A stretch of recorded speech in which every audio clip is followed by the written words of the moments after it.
So, first segment on the schedule here is opening statements, and I think ours is going to be brief. Could we have introductions first, please, so that everybody knows who's present? Dan usually does that for me, I forgot. All right, my name is Hobie Williams, OSCA field rep. I'm Vance Taylor, I'm the chapter president. I'm Michelle Livingston, chapter secretary. I'm Ron Good, vice president of the chapter. Lisa Roth, treasurer of the chapter. Rick Lee, John Murphy. And for our team, this is Nancy Hungerford, and I'm the negotiator for the district. This is Dan Bush, assistant superintendent, HR director. Steve Nielsen, business manager. Kevin Palmer, principal at Butte Creek. Dana Peterson, director of special ed. Sorry, I can't get my video to open up. Janet Allenack, school board member. Okay. Get everybody from our team? Okay, thank you, Hobie. Absolutely. Usually I catch that, but not that time. Good catch. Also, I'm Ty Bauer. I'm union member. We thank you people from IT for helping us get this off the road here. So Hobie, I did see the agenda, and I was hoping just for if we could make a slight amend and addition. I would like to, if possible, make just some brief opening statements that would serve as our opening statements before yours, and then after your statements. I wonder if, for the sake of our audience, a quick look through of the ground rules that we could project up here, just so everybody kind of knows what we've worked, especially in light of this hybrid model of bargaining. If we could do a quick review of those before you would present the your first article of proposal. Yeah, I think that's fine. Did we not put that on the website, the ground rules? We talked about that. I am not sure if they made it onto the website or not. I do believe I shared them with Derek and Drew, but I'm not sure if they made it on there or not. Okay. Do you want me to share that, Dan? Yeah, as soon as we're done with our opening statements, if you could put those up there. Is that a good order, Hobie? Some opening statements and then ground rules? Yeah, I think that's fine. If you guys want to present them, I think it's no problem. Okay, shouldn't take long. But you're good with us making an opening statement, then you, and then ground rules? Yeah, it's half a dozen one way, six another. It's all good. Whatever that expression is, yeah. Okay. All right. Well, I'll go ahead and make an opening statement on behalf of the Silver Falls School District. So again, thank you to our classified bargaining team members for all your flexibility. I know that we had dates scheduled back in March, and now here we are in May. So again, appreciate everybody's flexibility around that and working, and your commitment to be here over the next 3 days. I really appreciate your willingness to come to the table over the next 3 days.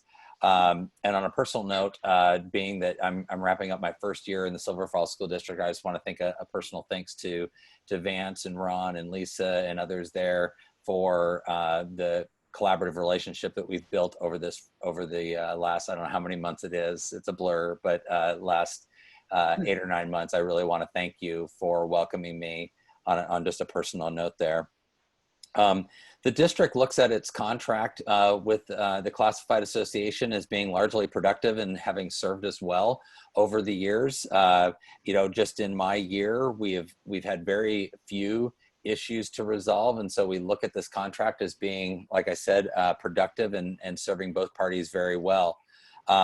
We will, as you know, we have 4 articles that we are opening today.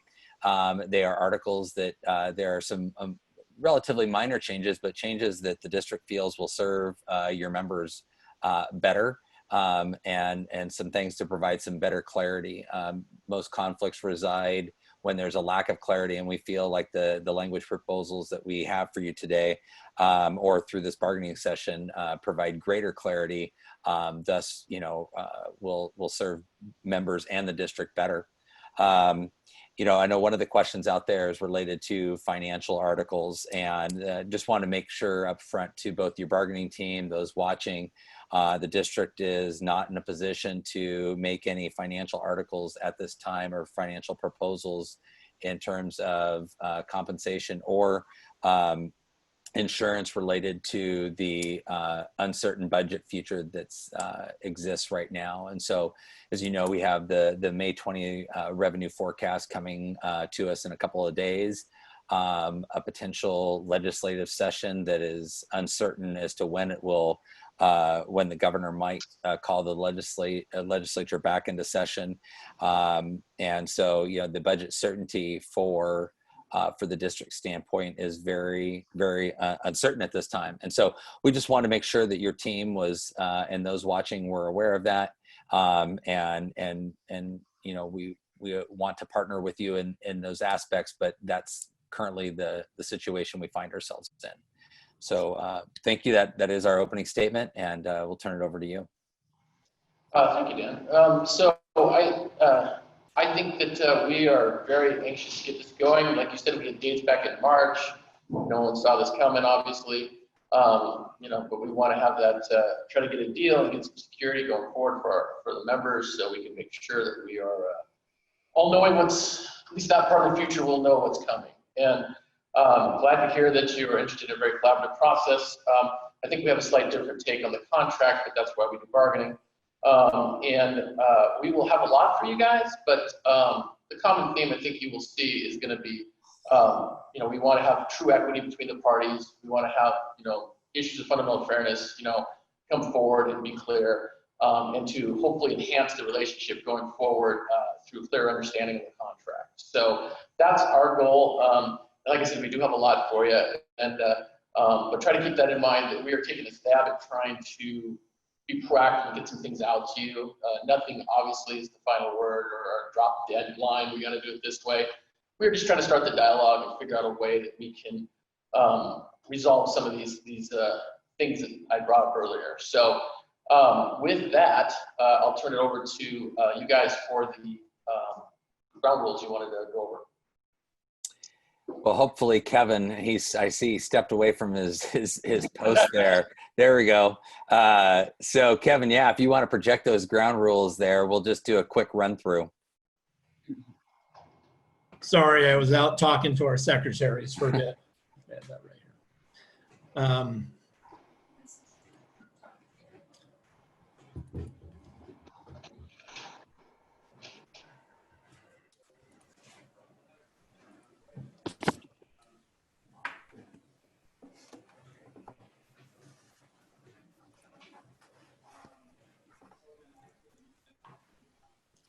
You see them? Yeah, thank you, Kevin. Yeah. Yeah, so Hobie, Vance, I just wanted to kind of make sure that we could look at these. I think I just want to make sure the public's aware of some of the things that we agreed upon. I think the one important note there is, our agreement to come to the table fully prepared with all articles. I think we don't need to read these word for word, but I do appreciate the fact that you are coming to the table with everything that you're prepared to open. We have our 4 articles that we're prepared to open, just so that everybody realizes that there's not going to be another meeting with some opening articles. So I think that is important to highlight. Kevin, if you can scroll down there a little bit. I know over the number 5 there, for the 3 days that we will be working on coming up with future dates for these, so the public can follow along with us. So I just want to make sure that we know that at some point over the next 3 days, we will be scheduling future sessions together. And they're on number 9, that we'll continue to use this platform. Should the governor's rules change and things get laxed, we will work to come together in a more traditional format. So, and then last one there is, I think that part of this with this being recorded with this different format, we really wanted to make sure that if there was any kind of mistakes, misspeaks, that we were operating on the understanding that we're assuming best intentions of everybody. And should there be a misspeak or any kind of issue there, we give people the opportunity to clarify, and that we're knowing that everybody's coming to the table with the best of intentions. So that's all I really wanted to bring forward out of those rules. Hobie or Nancy, if there's anything else there that you would like to touch on, that was it for me. I was just going to ask Hobie if there was any way that you could shoot us the file of your proposals. I'm still in the old age of wanting to make written notes on written proposals. And so that was what I was hoping I was going to be able to do. Is there any way that you've got that in a file that you can just send it to my email?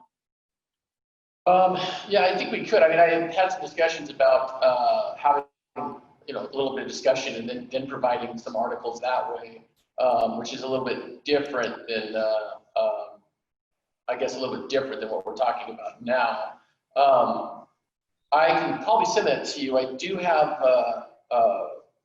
to double check because I have it broken up for that purpose to present as we go along here. I can send that to you, but it might make more sense after we take our first caucus to do that so that I can make sure I get it all together.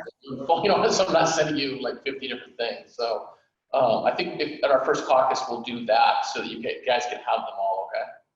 Okay, that sounds fine. Thank you. And if you just want to make me the recipient, I can forward them on to our team, and that way Kevin can also do projections as necessary. Good. Sure. Okay, that's fine.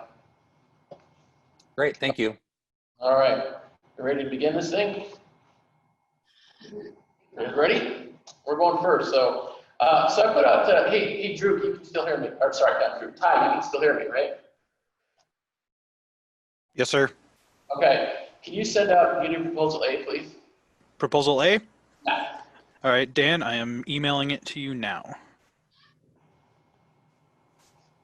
And we'll do this for the first two, and then we'll caucus after we get your first one, and we'll have some discussion.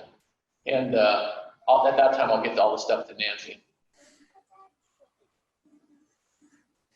Yeah, just send it to Dan. Sorry, yes, you're right. Okay. Yeah.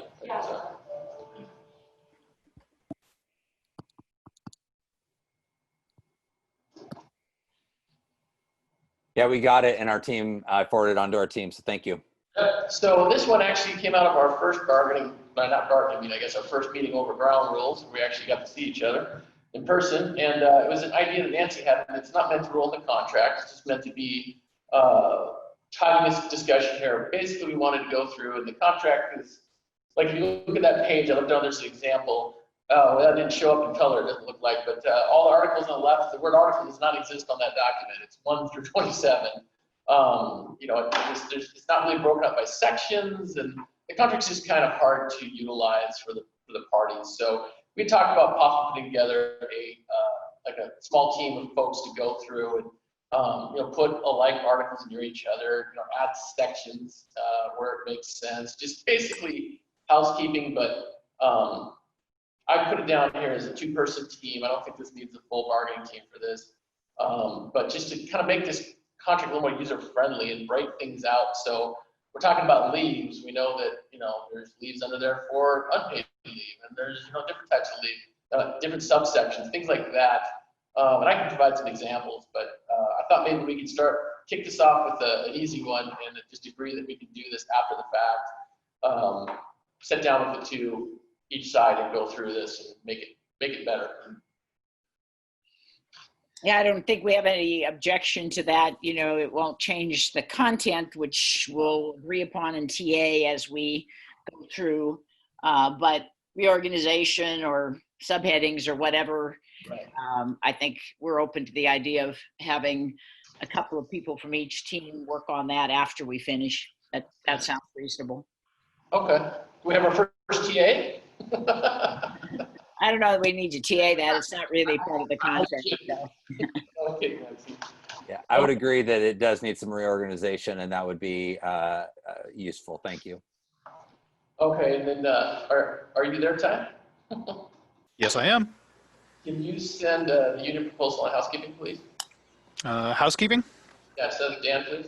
All right, sending now. All right, now this, I don't know if you need to display it on the, because you're gonna have to go through it. I tried to take most stuff that was strictly housekeeping parts of the contract. You know, there's like a language, like there was I think in one case there was a misspelling, in another case there was a punctuation error, somebody didn't capitalize something at the beginning of the sentence. And then the changes where we did the changes from his, hers to they, them kind of thing, to make it more inclusive. And then I think we have some changes from association to union just to make it a little clearer.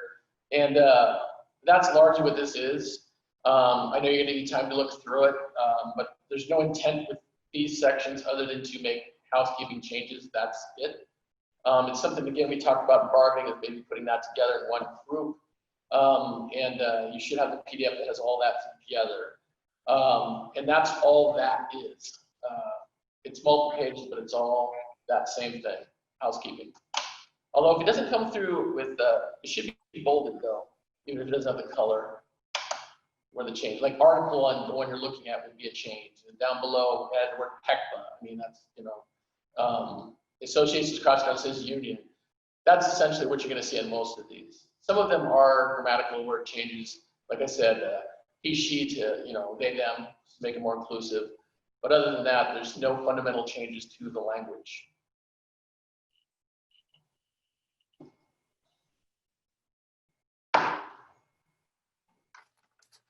Okay, so what I see is that you've crossed out association and union is the replacement, but that's not underlined. And then you're indicating that you're adding PECBA at the end as a reference to the law governing public employee collective. Are those the only two changes here? Yeah, it should be, Nancy, let me know if it's not. It should be, I didn't underline, but I bolded everything that we changed. Yeah. That's hard to see on my screen, the bolding.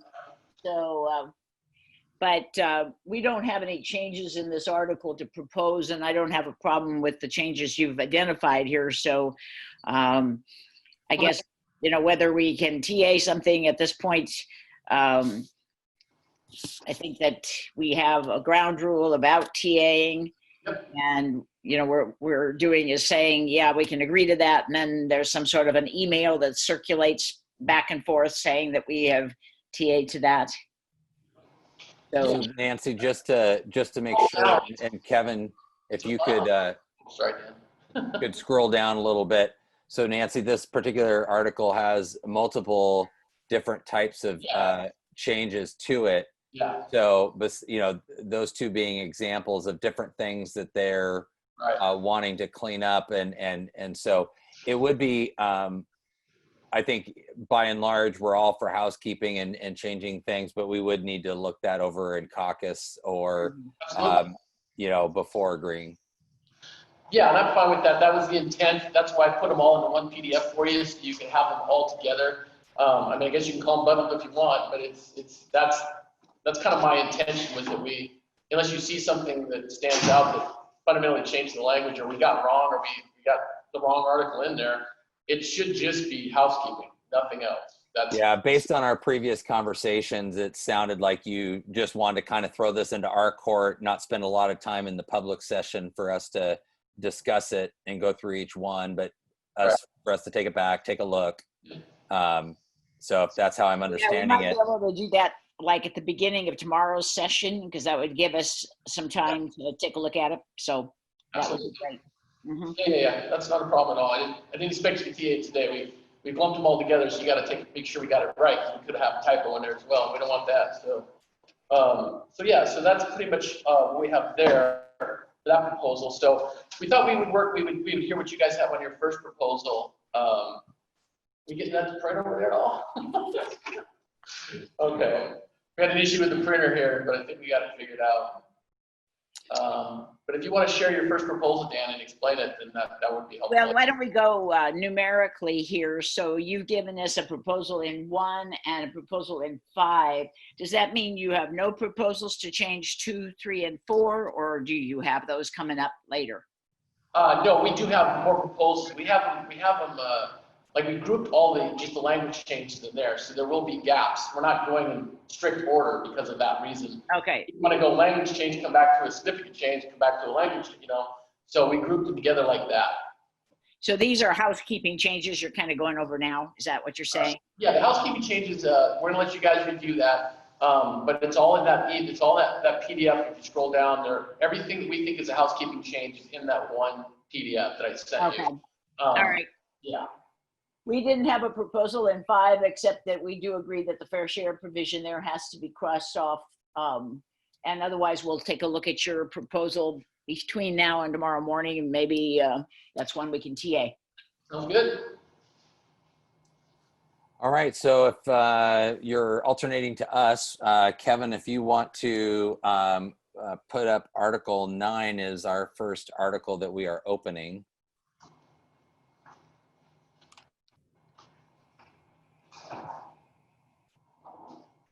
And I did send this to you. You have all 4 of our open articles. And so this is one that Vance and I have talked about multiple times over. And so you can see the one cross off there in terms of the written warning being crossed off. And the issue with this one is, and scroll up just a tiny bit, Kevin, is in that definition portion, it says that discipline shall include written reprimands, suspension without pay, and demotions. But then when you go down into the progressive portion, it starts with a written warning. So we've had issues this year where we're trying just to send a reminder or some form of warning to an employee, to a member, and there's been confusion as to whether the letter constitutes discipline. And so our proposal is to remove written warning as a form of discipline and stick with the definition above so that this, a couple things, this aligns to our license contract, so it makes it easier to understand that both associations, a written warning, sometimes we call them non-disciplinary letters of instruction. Those types of documents do not constitute discipline, and therefore it is not part of the progressive discipline process. So that's our explanation behind that proposal.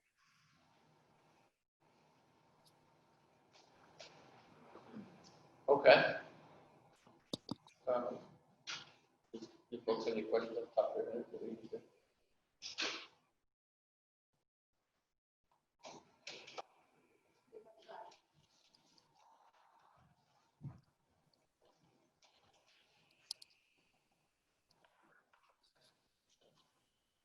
okay, so I think we understand your reasoning for what you're doing there.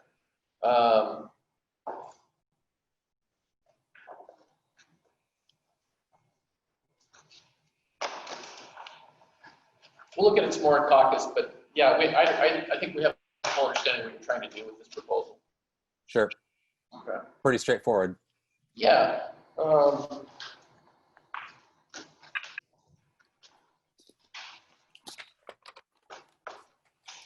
are you there, Ty? Yes, sir. All right. Can you send union proposal number 9? Number 9. Okay.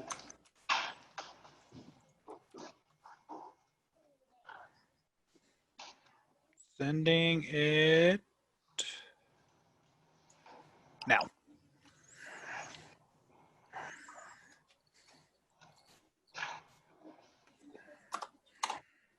So Dan, like you said, we've had some struggles with article number 9.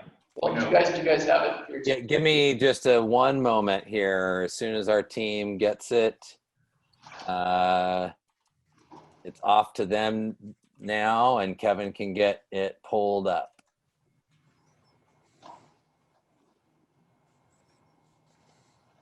So as soon as we get it pulled up on the screen, I think we're good to go.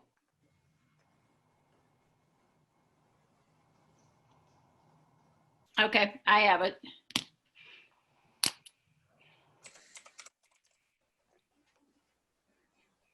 Okay. So like you were saying, Dan, we've had some struggles with this article. We know the past use of it has been a mess. not clear what steps to take. What we've done in our proposal is made it better, define and lay out why and how discipline is applied in a fair manner. And I would add to that, I mean, I don't need to read the changes to you, you all got eyes, but we're trying to make this clearer too. There is pretty some ambiguous things in here where it asks for opinion rather than fact, and it kind of veers off into judgment versus, what we have hard, fast in front of us that we know happened. So if I could, so I notice under probationary employees, and I don't know if this is your intent for today or not, but so is it your proposal to move the probationary period from 180 calendar days to 90? That is correct. Yeah, by all means, ask questions you have. Okay. So can you give us some explanation as to why to cut that time period in half? Sure, yeah. The idea behind that is that, I mean, the reality is that I think in 90 days, I mean, a lot of districts do this in 90 days. You can get a really good feel for who you're working with, assuming your supervisor team is engaged in doing the thing they're supposed to be doing. They should be able to get a good idea of who they're working for, or is working for them, excuse me. And 180 days just seems like 6 months seems like a really long time to figure that out. And so we decided that cutting that in half, 90 days, 3 months, felt more reasonable to allow that person to know that they have security, if they're doing their job. Them also for you guys not losing out when somebody says, well, I got a 6-month probation here and I got a 3-month probation over here. Maybe it's a little quicker to go over here, and then I can have that future a little more solid for me looking forward at becoming a member and being able to not have to sit there and wonder for 6 months if you have a job or not. Yeah, I would express some concerns around, the one trouble spot that, the classified employees, that might work for some members, because I'm just thinking the first thing that comes to mind is a school secretary who may get hired over the summer. And, the start of the school year is fast and furious. And that person, in a 90-day time period to make some judgments on during the most stressful time of their work seems a little short, because they may not hit their rhythm until after Christmas, after winter break. And, where that 180 time period, puts them into a rhythm. And then, hopefully that next, assuming that they would meet the probationary time period, roll into the next year and have that year of starting the school year. So I think there's certain members that this would be, could pose a significant detriment to. Those are just some first thoughts I have on that idea. I'm also concerned about this being stated in calendar days. And so is it your intent that if we hired, let's say, an educational assistant in May, because, we really needed to get out there and get somebody in, maybe you had a resignation, their probationary period would be over before school would be back up again. So they might end up with only like a 10-day probationary period. I will say this does exclude, it looks like it excludes break periods. Right. So, So so there is some safeguards there. The winter break is also would be excluded from that timing. So, okay. Correct. So I'm wondering, if work days would be a better way to look at whatever we arrive at is make it work days instead of calendar days. Well, like I said at the start of this, these are our first stab attempts at trying to get something out there. We absolutely will be willing to take a look at any kind of proposal you have on that, and see if we can figure out together what makes sense. But I think this is our initial proposal. Take it for that, and if you have a better idea, please send it our way. We'll absolutely look at it. Okay, I think we understand that. Go ahead with the rest of your proposal. That was it. You got it in front of you. Dan was asking questions.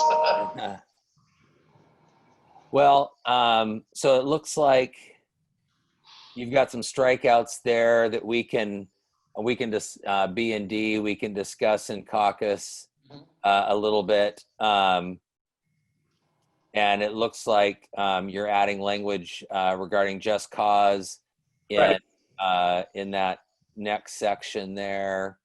And it just cause as much for you as it is for us, because I feel like if you don't follow the test of just cause, you could have a real problem with a lawsuit from somebody potentially. But it's also just one of those issues of fundamental fairness that I brought up. I mean, somebody should be let go because they're not doing what they should be doing. They've had the chance to correct their behavior and they have failed and they need to go. That should be, I think, what we all strive for, is to have that fairness in there. Is the word gross added here to 3A? Yes. Okay, so what in your mind is the difference between insubordination and gross insubordination? So, give you a real silly but simple example. Piece of trash on the ground, walking by. Dan's having a bad day. He tells me, Hobie, pick up that trash. Yeah, I'm covered in ants and stuff. I don't want to touch that. It's not my job. I'm a teacher. I'm not a person who deals with custodial stuff. But he's having a bad day, and he says, do it, or I'm instructing you to do that, right?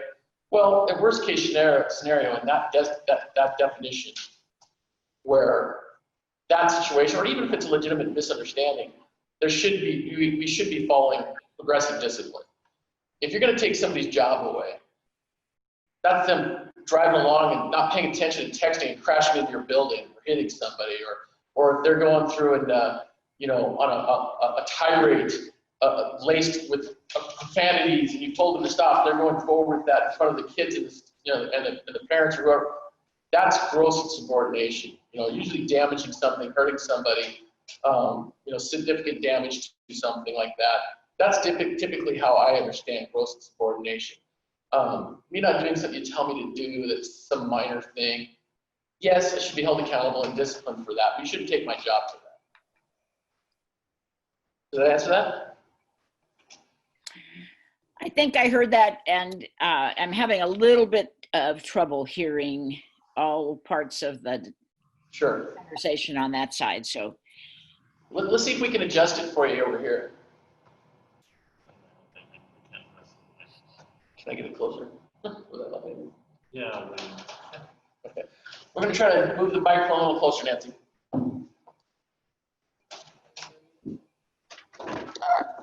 Oh, now we lost a picture. Can they see? While you guys are moving the microphone, can I ask you a question on that? Because it seems like if it were 3A were moved to gross insubordination, it would seem like an employee could not be disciplined then for just insubordination, only for gross insubordination, or discipline, not only discharge. Yeah, see, if you, the idea here is, yeah, you could, I guess you could make that argument. That's not the intent. It says discipline or discharge. If you struck discharge, then it would be a different article altogether. But typically, how they break this up is the stuff in the beginning, first section, where gross insubordination, use of alcohol and drugs, neglect of duty resulting in injury or serious injury or damage to property. Usually these are what we call the cardinal sins, right? These are the things where you don't get the process. You have done something so egregious, you need to be let go. Then the second section would follow all the stuff you're talking about here with discipline, following the process, the written warning, reprimand, suspension, termination. That would be giving somebody who is making a mistake a chance to correct that behavior in a reasonable manner, so that they can be, if they don't do it and you follow the process, they haven't done it, they need to go away too. But that's what we're trying to do there, is separate the different things out. Most contracts have cardinal sin kind of things that I've run across, where if you do certain things, you're gone. If they're so egregious, you can't really do much other than let them go for security reasons or safety reasons or whatever. But the secondary piece here with the written warning, all this stuff down here is more talking about, hey, if you did something wrong, we're going to give you a written reprimand so you know that. Hey, wait a second, now you did the exact same thing again. Okay, now we're gonna move to the suspension without pay. Okay, hey, you did it again, you know, in a period of time. You're not learning, you need to go, right? That's the distinction between those two groups for me. Did that answer your question, Kevin? So I think what you're saying is that A, C, and E would be grounds for discharge, but you've left the word discipline in the opening section there. That is discipline, right? But yeah, I get what you're saying. Yeah. It's because it's, yeah, you're right. We could strike discipline and it would be clear. I agree. We Okay. look forward to any kind of proposal you have to help us out there. Thanks. Yep. So with you striking out B entirely, so let's say we've done all of our evaluations. We have an employee that has had a pattern of evaluations that are unsatisfactory. We've given ample, corrective suggestions, both in day-to-day types of communications, but then also on the annual evaluation. By striking that out, it doesn't look like even if the person received multiple negative evaluations that any discipline could happen with that strikeout. Again, why it was struck out was the intention was to say these are things that you get your job taken away without any kind of warning. It's cardinal sin kind of ideas. What you're talking about sounds like it would fall under progressive discipline, where you sit down, you try to work the corrective behavior, sit down again. I mean, that's what it sounds like you're saying. It sounds like you're saying that without saying corrective behavior. It sounds like you're saying that you've done this, you've had a history of this, and you've been going through this, and they're just not getting it or whatever. That sounds like it would be the section below where we're talking about how we follow up that process through progressive discipline and just cause. That's what it sounds like to me. I agree this is not word the best. We're not trying to strike every word out of the contract, even if it feels like that sometimes, you know. And like I said, if you got a better way to write it up, we're absolutely willing to look at that. Absolutely. We do want to make it clear for everybody and cleaner. Okay, can you scroll down so we can see the rest of the proposal? Okay, thanks. Just out of curiosity and you don't, if you want to go back and caucus first, and I know that we've talked about the written warning issue, and I know that's our proposal. Was curious as to your thoughts on your initial thoughts on whether that you think that written warning should be part of progressive or not, or do you want to caucus and come back? Well, I think we do need to caucus to talk more about it. Typically, what I see there is I usually see like verbal warning, right? Documented verbal warning. Then I usually see written reprimand, right? So it is a little interesting how it's written here. I'm sure there was a reason behind it at the time, but I think we'd have to talk some more about it. Yeah. But usually I see like a documented verbal conversation. It's usually or something along those lines, right? Where they kind of pull you aside and say, hey, with your rep and say, this is what's going on. You haven't, you used up all the sick leave, you've used up all your sick leave already. Now we're into where it's unpaid time, and we have to have a discussion about those lates, or something. And then the next time we do it, it's going to be a write-up. That kind of progressive step up. That's how I usually see that. So Okay. Contract is a bit different, but we will caucus. Yeah, I think we're going to have to probably schedule this one, for an extensive period of time for both teams to react to each other's proposals. And maybe we can even do that like on Wednesday if we get through all of the proposals on Monday and Tuesday. So, Sure. Yep. Okay. Yeah, whatever we can do to make it easier on all of us, let's do that. So Nancy, do you have any questions about on that 4? Kevin, scroll up just a little bit there. The cross out, I'm just curious as to kind of what that changes.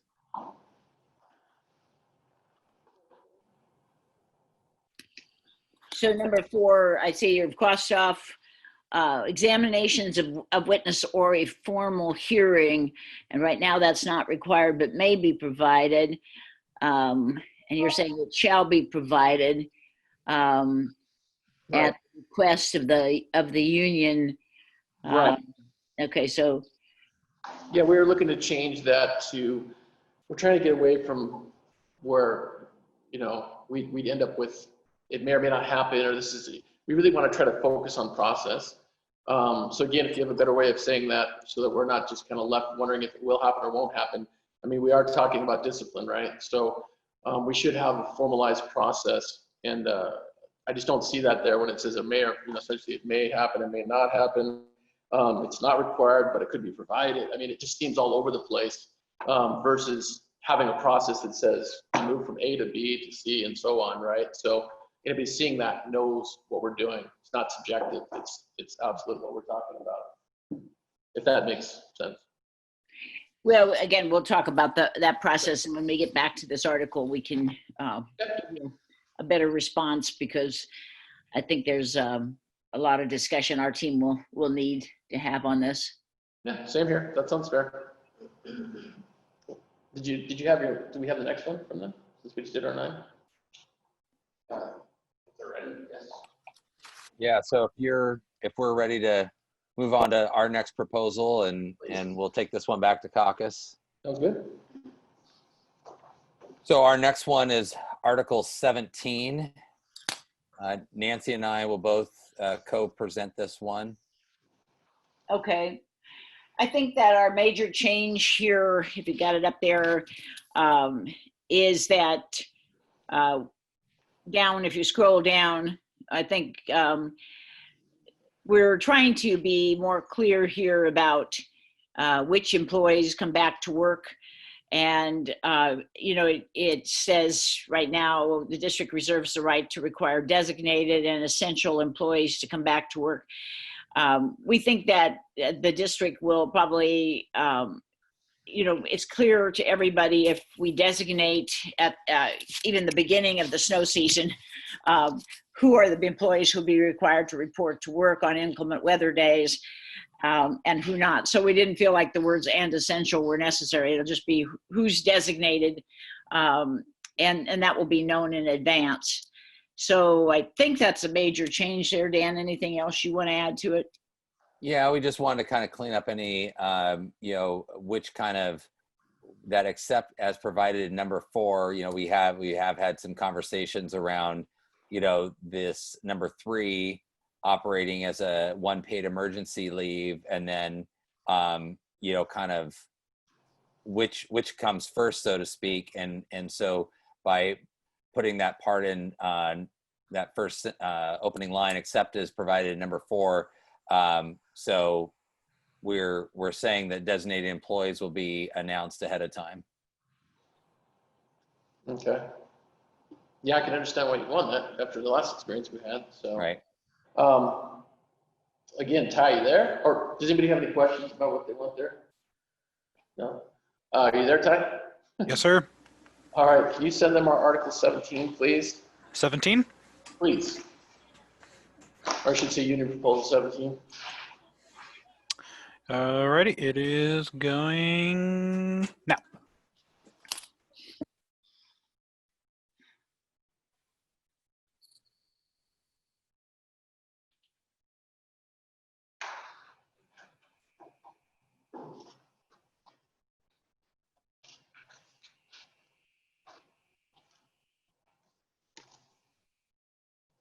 All right, it's off to my team. Okay.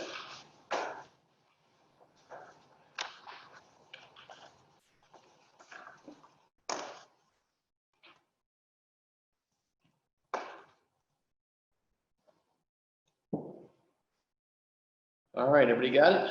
Yep, got it. All right, so Michelle's gonna talk a little bit about this, and I'll follow up with Michelle. I'm kind of in the corner over here, so I'm not sure if you guys can hear me, but. Michelle, it might be easier if you moved over towards the mic. It is quite hard to hear you. Yeah, Thank you. I can't hear.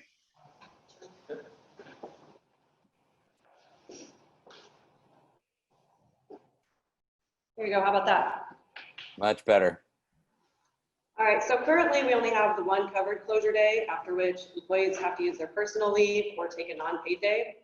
We shouldn't have to save our personal days in fear of not getting paid when there's an inclement weather day. So our proposal lets us keep personal days to be used as we choose. And that basically goes over that whole first section. And then you can notice down at the bottom, we added a whole section 6, so we have clear understandings during times like these. when it's not weather related. Yeah, so what she's talking about is, so number 6 should be all bolded. It basically, this pandemic has been, I would say, I think I speak for everyone, it's been kind of a pain in our behinds. And so we're trying to figure out something under this article to address, hopefully no future pandemics, but we may have some. So we want to try to figure out that process now rather than try to do it after the fact or, in the midst of it when it's really difficult. And so language, I'm sure Nancy recognizes from her good friend Sarah over there on our side. That's where it comes from. And you guys got eyes, so I won't read everything to you, but you can see what we're trying to do there. We're trying to figure out a way to deal with quarantining and health emergencies and whatnot, because we kind of folding it into the emergency leave for weather was not really what we felt was the most appropriate or easiest way to deal with this, because it's just not really built for that. It was built for inclement weather. So we've separated the two out. So it's all there, but any questions? Yeah, obviously, we're going to have to spend time reviewing this. So I guess we'll put it on the agenda for considerable more time than I think we have today. And as a team, we'll have an opportunity to review it. Right. That's the most productive way to handle it. Yeah. So in number 3 there, so if in the event an employee is required to report for work on an emergency closure day, the employee shall receive their hourly rate of pay for hours worked in addition to their full pay for the closure. So essentially a kind of a double pay Potentially. For that. It could potentially be double pay, yeah. Okay. And it's listed that way in a number of district contracts, not yours. So that's what we're bargaining, right? What other contracts is it listed in? Oh, goodness. I know I pulled that language. I think it was in some contracts up north. I thought Central had it too, but don't quote me on that. Cascade does, I think. Yeah, I believe Cascade does as well. Off the top of my head, Nancy, I could definitely get you that information if you really need it, but I believe that I saw it in 4 or 5 contracts, and I think that's where I lifted the language actually too. It's from one of those contracts. So, but let me know. That would be helpful to see where what districts have that language. Yeah, rather than guess, let me get back to you on that and get you because I looked at this a while ago.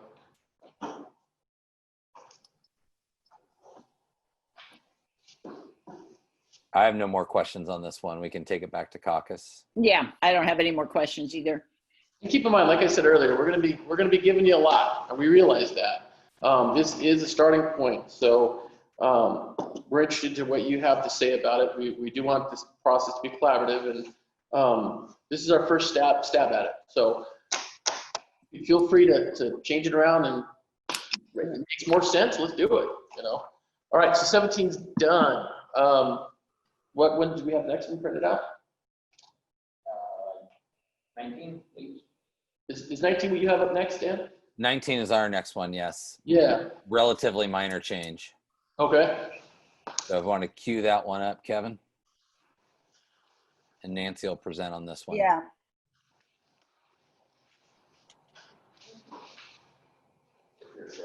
So this is the leaves article. So what we've crossed off, you see in red there, replacing will with may, because the current language says any employee called for jury duty will request the court assign them jury duty during the summer recess period. And we've changed that from a will to may, because we want to be in compliance with the law there. And that is something that an individual can request, but is not forced. So, and then the bereavement leave down below, we wanted to make clear, since this language was enacted many, many years ago, I believe, for the 5 days of bereavement leave for any death in the immediate family, we have now state bereavement leave that's part of OFLA, but it is unpaid leave. So we just want to put in a sentence to show how those are sequenced.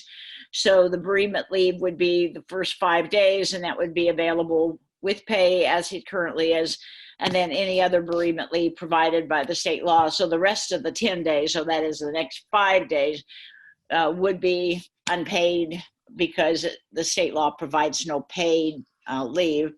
And so that's the only intent there, is to show how those two sequence together. So essentially you didn't want somebody to come in and say, hey, I want my 5 paid, now I want 10 paid. You want to try to combine it down into one 10-day period, if I understand what you're saying correctly, to make it easier. Yeah, right. I think it's, the state intends to provide 10 days. Well, we had already provided 5. So we just wanted to make sure that it was clear. I mean, the person could take unpaid leave first and then paid leave, but I think most people will want to take the 5 days of paid leave and then the 5 days of unpaid if they need more. A lot of people, will not need more than 5. Yeah, and I understand that you don't potentially want people gone for 15 days either, because it's more expensive to cover that than it is if they're there for 10 days. That makes sense to me. I understand what you're trying to do there. I think we'll definitely need to talk about that in caucus. And then, all right, Ty, you ready? Yes, sir. Let's go ahead and get them our 19. 19? 19. All right. It is going now.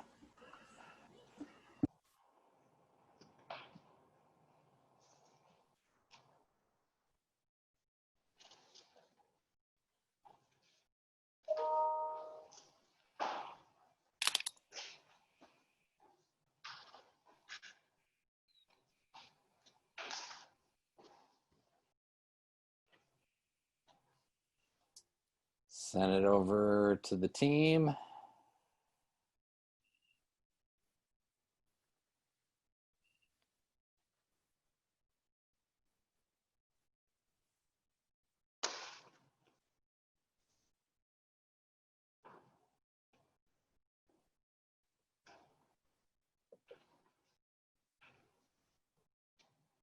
All right, you ready for this?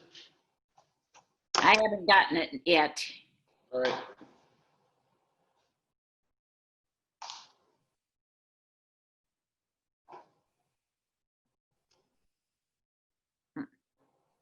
Got it now, Nancy? Yep, I've got it now. Thanks.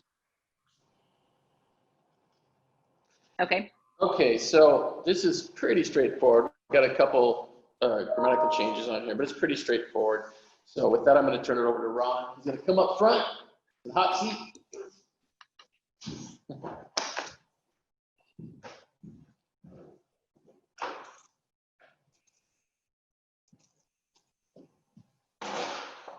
Okay, so basically, we're asking for additional personal days so that employees can actually have time off for family emergencies that come up that aren't planned.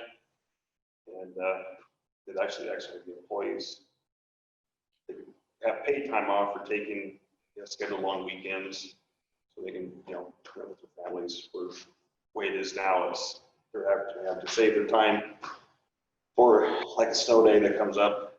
Just giving more opportunities to spend time with their families.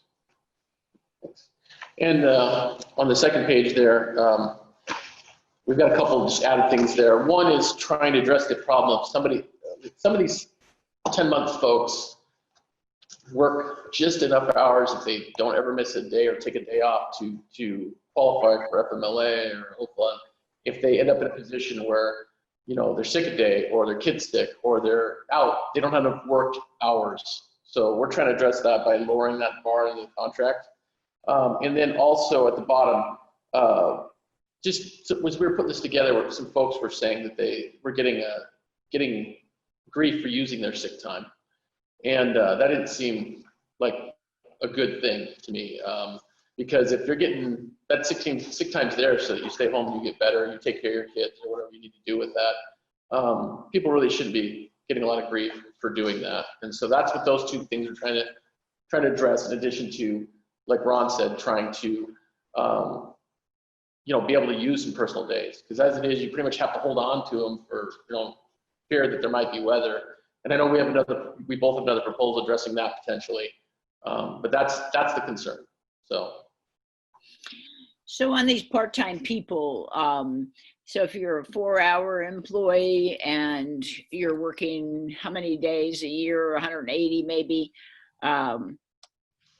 So where's the cutoff between the ones that qualify and the ones that don't qualify? I believe you have to have, I want to say it's 1,250 off the top of my head hours that you've worked to be able to qualify for the different leaves, or for family leave, family medical leave. And you get in a position where somebody, if they take vacation or personal, or mostly personal days, and then they're sick a couple days, then they start getting to where they're in that position where they don't qualify by like 5 hours. And I don't think that's the spirit or intent of the law, but they have to put a number in somewhere. So as do we. So we're trying to say, hey, if they've been with you all last year, we're going to take care of them this year. That's essentially, we're not talking about people that just start. We're talking about people that have been with you the previous year. That's the problem we're trying to address, and we're really looking for some, good ideas. If you got any on how to do that, maybe in a better way. We're trying to figure out how to rectify that problem, so we don't get ourselves in that deficit, and people don't have those protections that the idea was they would have those under the law. So the laws are not perfect. So that doesn't affect sick leave, because sick leave is governed by another law that says, you get the same number of days. They're just pro rata days. So a pro rata person, 4-hour person gets 10 if they're a school year employee, 10 4-hour days. A regular 8-hour person would get 10 8-hour days. So whatever the length of your day. So I don't see that as being an issue for sick leave. So is there another kind of leave that you're thinking about that OFLA cover? It's more, if you read through it, says, federal OFLA and Oregon sick leave laws, we're making sure that they're eligible so that they can, a normal family medical leave employee, they do something, they have some serious family medical issue, they can be out up to 3 months, and it's after they've used up their leaves, it's unpaid, right? But they would have the security of keeping their job for 3 months. So at least they know when they're done dealing with their serious issue, they can come back to work and not have to worry about losing their job. They would have that protection. We're not trying to get more sick leave. We're just trying to get them to have the same protection that a 12-month employee would have. Not have to worry about that if something happens, that they would be able to come back. So after a serious medical condition, the last thing you want to do is go look for a job, right? So that's the idea behind that. Okay. Thanks for that explanation. Absolutely. So on that last number 8 there, anyone using any of the above leaves shall not have said leaves used against them in any way. I know Vance and I have talked about this on a couple of occasions this year. I guess I'd want a little bit of clarity around used against them, some definitions there. I think the trouble or the sticky part is when someone has, for lack of a better word, excessive absences, and you're trying to check in with them, remind them of expectations and things, and maybe the removal of that warning letter being disciplinary kind of maybe can help with this a little bit. Actually, is conversations about attendance. I hope that those are not what falls under used against them. Those can be tough conversations, but I guess I'd want some greater clarity there around what that statement means. Well, let's do the what if game, right? And it's what if somebody burns through all their sick leave in the first couple months of the year, right? And then now what do, right? And maybe they're gone every Friday or something. I mean, obviously something funny is going on there. So you say, okay, hey, look, you burned through all your sick leave, future sick days would be unpaid. And then we would say, okay, well, but there's an expectation, like you're saying, that you're going to be here at your job. You got hired here. If you got a medical condition, you should get us a note to document that. But we expect you to be here, and they keep being absent. I would think you would utilize the discipline process in your contract, assuming we streamline it. But you would use that process to hold them accountable, like you would anything else. I think the concern more is that I heard a rumor floating around that, hey, if you have sick leave, you can only be gone 1 day a month. Well, of course, that would not work, because what happens if your kid's now sick, or now you got to stay home with them, right? And it's usually schools want you to keep them out for 48 hours if they have a fever, or you're sick, you get really sick, and you're gone for 3 days. It's not COVID, but it's knocking you down. We just don't want people to come back and say, hey, you've this number we've pulled out of the air, and I'm not saying you're doing this. You hear things, and this number you pulled out of the air is what we're going to hold them to. Sick leave's there to be used to keep them healthy and keep them away from the rest of us so we can stay healthy, right? Once they've gone through that, they get a fair amount every year. Once they've gone through that, I think you would absolutely, and nothing stops you from having them document, things if they got serious medical conditions and whatnot. But if let's say they are playing some kind of game, nothing stops you from holding them accountable under the process that you have in the contract. So I think we're seeing used against them, and you're right. If you have some proposal that comes back to us that clarifies that for you, that's fine. We don't want people being told they can't use their sick leave. That's really what it boils down to. That's really the nub of it. So if you can figure out a better way to say that, we are willing to listen. Yeah, I think the one day a month is kind of built on the average by which, most of these sick leave provisions were established years ago, that it was kind of the 1 day a month. Of course, anybody who gets the flu knows that it's never 1 day, or rarely. And so we get that. I think it's more of when over time, and we're talking months, that that average is exceeded. I think that's where sometimes that language has been invoked, is when someone has that maybe runs that average over and over and over, month after month. I guess the thing that I would want to be cautious about would be waiting till someone has exhausted their leave, their contractually protected leave, waiting till that period has expired before conversations start. Certainly, discipline would not be used against somebody for using their contracted protected leave, but reminders, conversations, things like that are also important. Yeah, and I think that we're not trying to make this into a huge nebulous thing. We want to say that we're applying it fairly, evenly to everybody. If I have 2 years of sick leave bank and I'm gone every Friday, I expect you're going to sit down and have a discussion with me at some point on that, right? That makes sense to me. But really, we just don't, when we say not used against them, we're really talking about, hey, the average person does the right thing. They're gone a couple days, they come back. Now, if somebody's gone like every week, they probably have a medical condition they need to get documented. But I don't think that's what we're talking about. Do you want to illuminate this? I think that's not what we're talking about, right, Vance? No, we're just talking about it's been applied unfairly between individuals, where 2 people can use 9 days in the first 3 months, but one of them will be punished and the other one won't. Yeah, so we're trying to get back to that fundamental fairness thing again here, where we're applying this evenly. And if you've got a better way to put that together, some of these things are put out there as just a starting, not some of them, all of them put out there as a starting point, because we want to have the conversation. So on 8, if you can come back with something better that captures what we're trying to do here, just maybe it says something like, preparing our people that are taking sick leave will be treated equally, fairly, equally, whatever the word may be. That's what we're trying to get at. So however, whatever proposal you get back to us, you want to get back to us on that, that's what we're trying to do here. Got it. All right. I don't have any more questions on this one. No more. I think get back to you on that. Mm-hmm. Okay, appreciate that.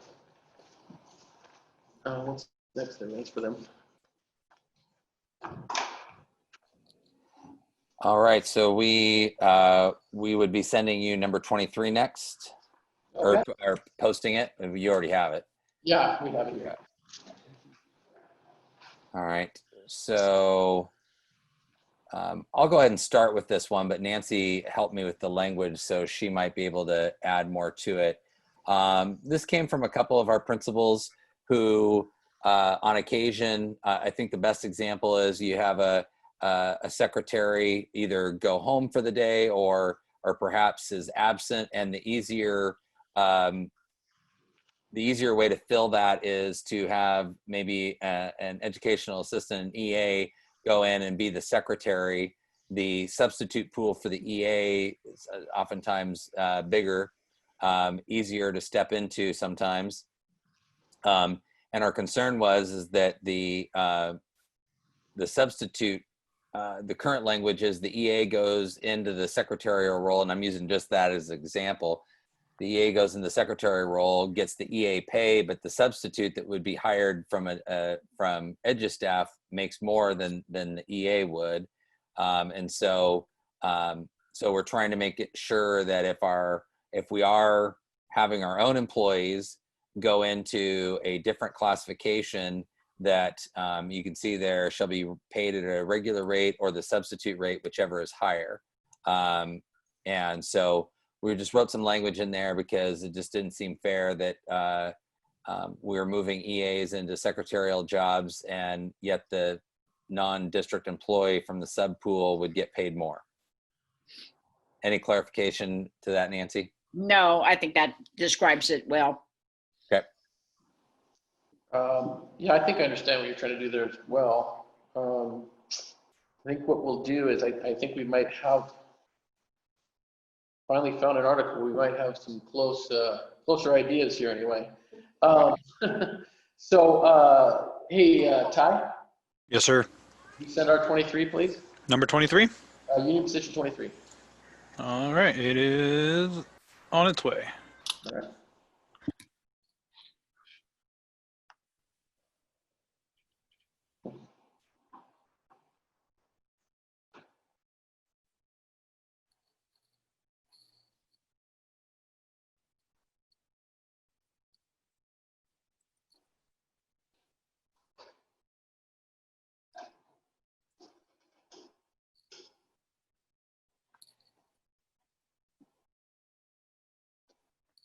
And our team has it. All right. Okay. Okay. Yep. So 23 here, largely housekeeping. However, we do have a couple changes. And with that, I'm going to have Lisa talk a little bit about this, and then I'll add some points at the end. All right. Can you hear me from here? Can you all hear? Yeah, I think so. Okay. In lieu of the placement of a new position, we and the district need more time to negotiate. This allows proper time to be informed, and extending the time allows for the process to be thorough and resolved. Down for number 4, employees are not being compensated fairly after being reassigned temporarily to a higher classification job. The employee takes on the responsibilities immediately, therefore is deserving of the same benefit. An increase in pay should take effect as soon as the employee starts the position. Okay, and what I would add to that is, like you said at the beginning here, we want a little more time so that we can make sure that nobody misses nothing. We all have the ability to have a good, full, honest discussion about what we're doing and understand each other's positions. Down below, we are trying to address this in a little bit different way than you guys are. Basically, if you're asking somebody to work in a higher classification, like Lisa so adequately put it there, she made it really clear. It should be, since you're taking all those responsibilities, you should be paid for that extra responsibility. And that's what we're trying to do with this article. Like I said, it's not exactly what you're talking about, but I think it's along the same lines of trying to make sure people are getting paid for the work that they're doing. And we're not telling them for some reason that they should be paid less for taking on these other responsibilities. So the reason it's 14 days is because that's the number of days in the PECBA. Right. And I think you've struck out ORS 243.650 ET SEQ. I guess we could put in 243.650 dash to the end of PECBA. Yeah, maybe that would be more descriptive there. But now down below, work out of classification. Currently what we're talking about is when we have an employee who's temporarily assigned to a higher paying job classification. Oftentimes they don't do the full range of work for, just one day if they're moved in. So I think an example is when you're moved into being head cook or head of any particular job group. There are some responsibilities at that level that a person who's just moved in for one day wouldn't do. So you wouldn't be expecting that they would be doing menu planning or supply ordering or contacting and implementing federal regulations or anything. They're more kind of a place giver. So that 5 days was just, I think in the past, an attempt to say, at what point does the person really begin to perform the full range of the job as opposed to just kind of a stand-in. So that's why that exists, whether that's 5 days or some other period, I don't know. I think also, so you've got crossed off temporarily assigned to a lower classification. There are a number of reasons why somebody might be assigned to a lower classification permanently. One would be as part of a RIF process. So, and the RIF article addresses that. But if you were RIFed from your current job, you might have an option to have a lower classification job, but you would also have an option not to take that job and wait for recall. So that would be an example of a situation which wouldn't be temporary, but where your new assignment, which you've accepted, would be at a lower pay. And there are a couple of others. One is if you're demoted. So that's why the word temporarily is there, because that deals with one kind of situation, but there are other kinds of situations too, where you wouldn't be maintaining their normal pay. If someone is demoted from being, a head custodian to being a custodian who's a building custodian, they're not going to continue to perform the full range of the job as if when they were a head custodian. And so they would not be guaranteed any perpetuation of their normal pay. That would be, I guess, unfair to the other people who are doing that regular custodian job, as well as the people who continue to do a head custodian job. So I think that's our question there is, I guess, why you felt you wanted to remove the word temporarily. Yeah, and I think that's absolutely, those are good points. It's absolutely fair to ask. I think that our discussions around this, like you said, there is other articles that talk about that, specific, some of those examples. What we're talking about, really the discussions around this was like, okay, hey, somebody, we really need somebody to do something over here. It's not my normal pay scale, but now I go over and do that because there's an emergency or there's a need, and this group can spare me for this group.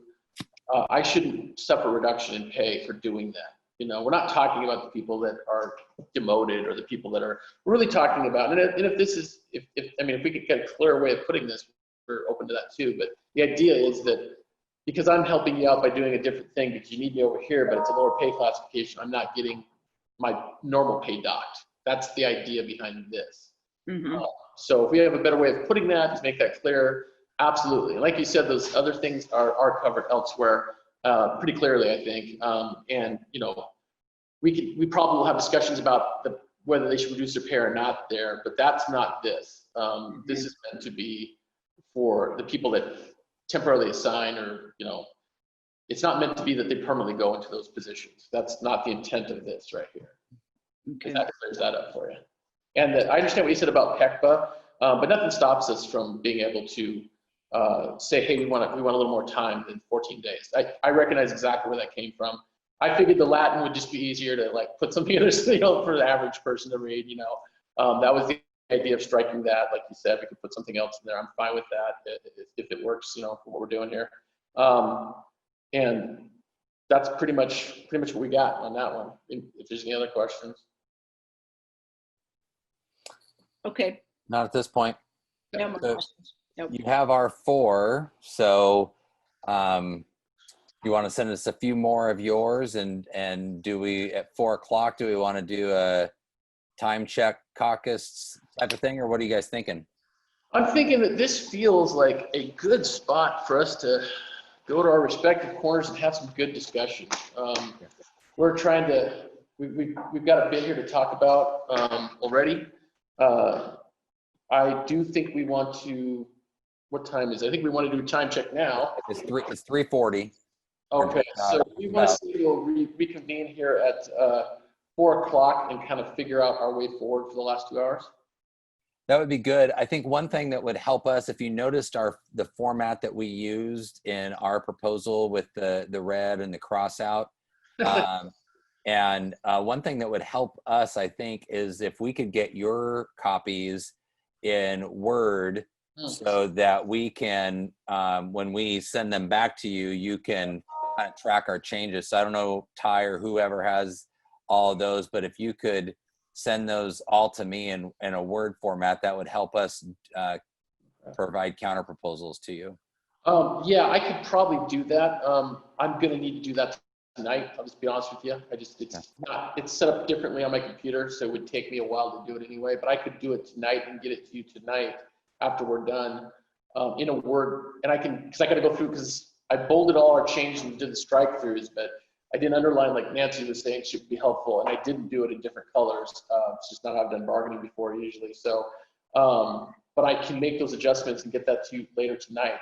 Would that make sense? I don't think you need to work tonight to do that. I think we can. I think we can struggle through with what you got for us, but maybe by Wednesday, if because I'm hoping by the end of tomorrow we'll have covered all the articles, and then we could on Wednesday be looking at, well, where do we have some pretty close parallels between our proposals, and then go back to those articles, particularly on Wednesday. So, but don't stay up late night to do it tonight. I don't sleep anyway. It's all right. Yeah. Okay.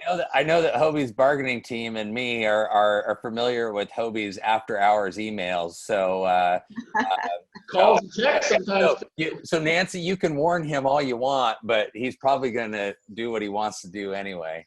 All right. Well, if you're a night owl, I guess whatever you want to do.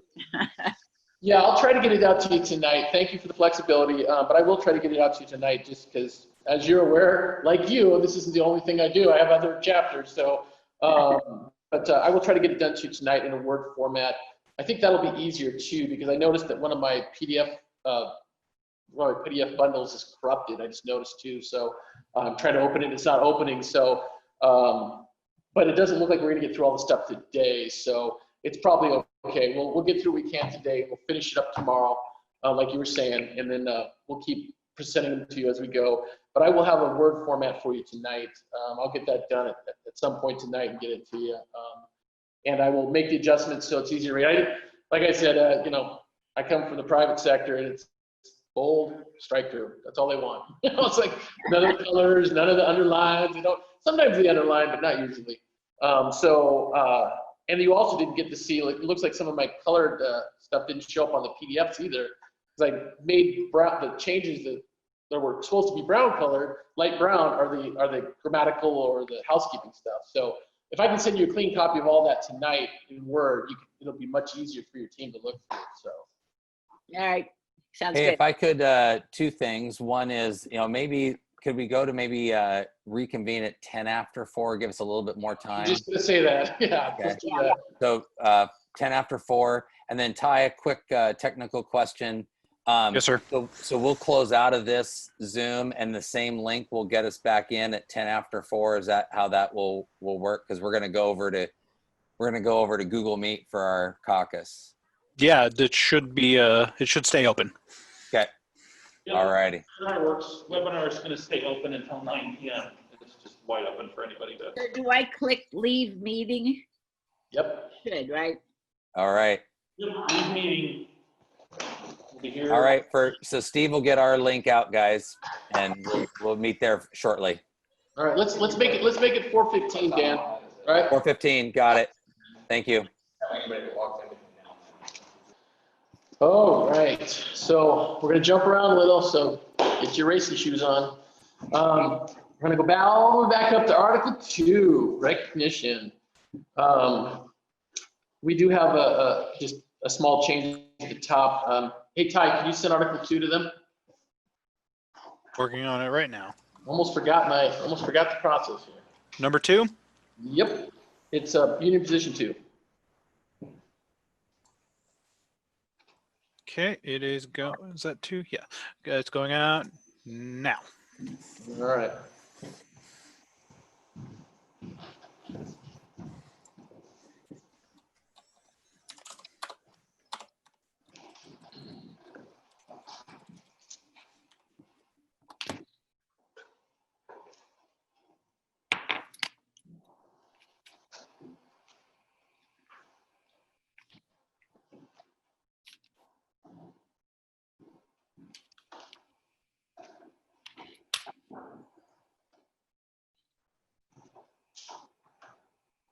Okay, got it. All right. So with that, I'll turn it to Ron real quick, and then I'll add some points. Okay, for Article 2, everybody will be able to, for what we're proposing up there, will get benefits, which allows equality and benefits for all employees. We're saying that they'll be able to work less than 4 hours a day. All right, so jumping up to the top there, we just have a few edits. These are mostly housekeeping. And take it down to number 4 under 3D4. This is putting that kind of back into to match up with the earlier proposal where it talks about 90 days to fill positions. And then down before, you can see we struck up the other one. We want employees to get benefits. We don't want them to have to work for the district and miss out on benefits. So we're saying nobody under 20 hours a week, so we can make sure they all get benefits. You want anything to that? No. Questions? I'm assuming you're going to address how much benefit they would get when you get to the insurance article? Yes, it's, yeah. I think it's, yes, you're correct. Okay. So is this saying, just to clarify, so this is under the recognition. So are you saying that we cannot employ people for less than 4 hours a day? Is that what you're saying? Yes, that's correct. Okay. Because we want them to get benefits. Got it. Yep. Anything else before I move on? Nope. All right. I'll try to do a little bit in order here for you before I move around again. So Article 3, savings clause, union position number 3, Ty. Number 3 is on its way now.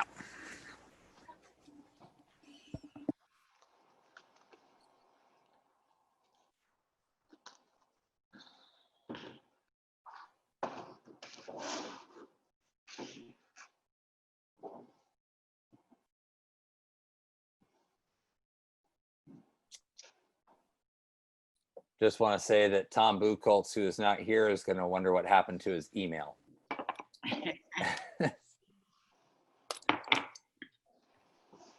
Okay. Yeah. You got it? Nope, not yet. Okay. Let's see here. Go back to my. Okay, got it now. All right. So this here, basically, we're trying to address this process the way it currently is does not really allow any kind of resolution if we do not agree on the subject. So obviously, if it's a savings clause, we have to reopen for something like that, or something on one of those other conditions. We want the process to reflect, or we want the language to reflect a process, so that if we don't agree, well, first of all, that we need to have the discussion. That's absolutely, something we got to do.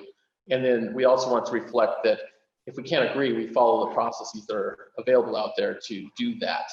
I think it's pretty straightforward. We're interested in any counters you have that would make the process clearer, if you don't think we've captured it.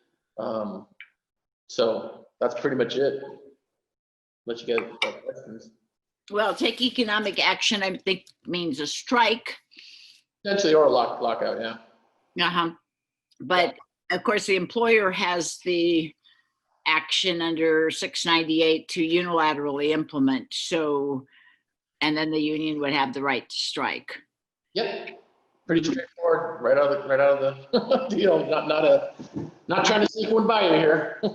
Okay, so you're basically saying that because 243-698 does not provide for expedited arbitration, it provides for simply a 90-day process, and then each side has the weapon of their choice, if you will, strike or unilateral action.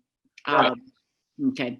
Yeah, we would prefer, obviously, to getting to that. I would hope we wouldn't get to that stage willy-nilly, but we would prefer to let a third party, cooler heads, maybe decide some of this for us based on our presentation. That's why it's in there for arbitration. If not, then yes, we would follow, like you said, we'd follow what the law says and have the ability either side to take the action. But that really should be a last ditch response. There should be something significant on the line there. It's not like we want to do that every time at a drop of a hat. It's serious business. And so we want to make sure that we give every opportunity, every avenue we can to get this resolved. And that's why we have the matter to expedited arbitration. That's the idea behind that. Okay, I don't think I have any more questions. Okay. Anybody else? Nope. All righty. So this next proposal is going to look a little weird. And actually, I hope I have it in there. Do I have union proposal 8B, Drew? Broken out that way? Or top?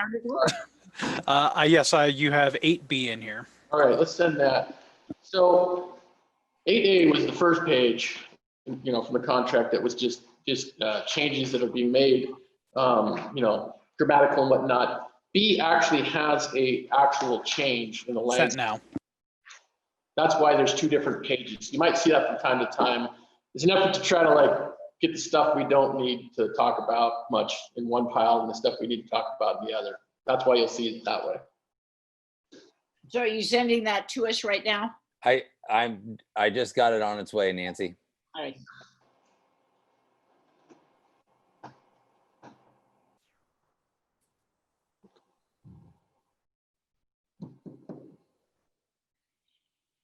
Okay, so, but there's no 8A, or are you going to describe that to us? 8A is basically when you look at the article, it spans 2 pages. Yeah. 8A is just grammatical changes. It's tied up in the proposal I gave you earlier that has all just the housekeeping stuff. So all the housekeeping stuff is tied up in one PDF there. And 8A is the first page of the article. It spans 2 pages. And so I just made this 8B because 8A is just grammatical. You don't need to do anything other than make sure that looks right. Whereas 8B, we're making an actual change to the language that does change the intent.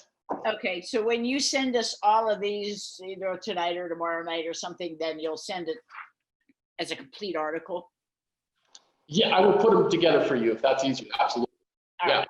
Okay, thanks. So basically, this is we're gonna have Michelle speak to this one a little bit. Come on, Michelle.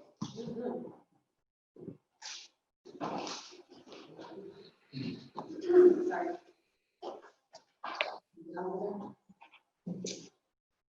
So basically this one, we just kind of changed it where in our digital world these days, there should not be a need to pay for copying to get records. So it's just kind of a get up to date situation. So how many times a year would they be allowed to get a free copy of their personnel file? We hadn't thought of it that way. I mean,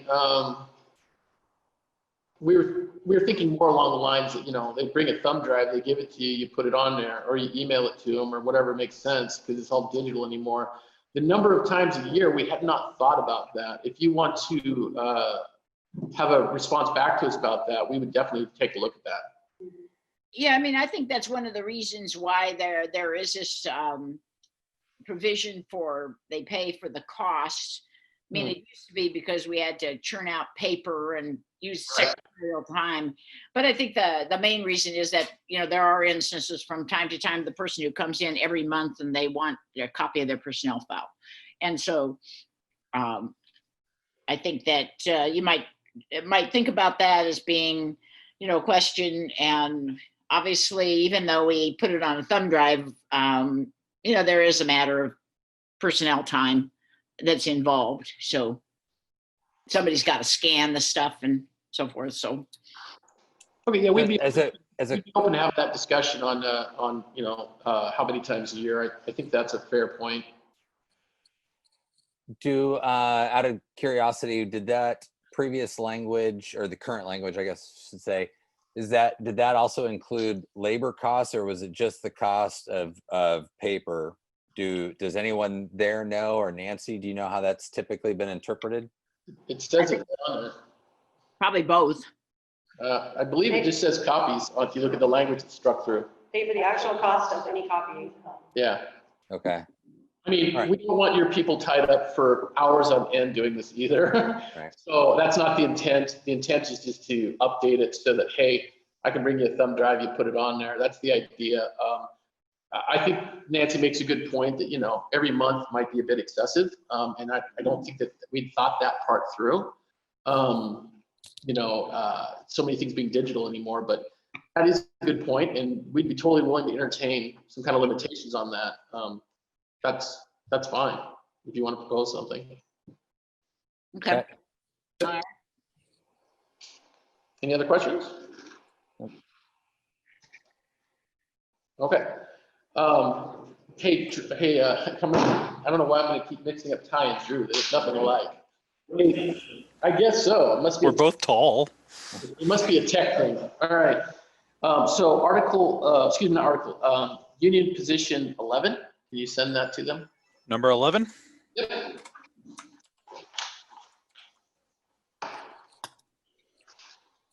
It is going now.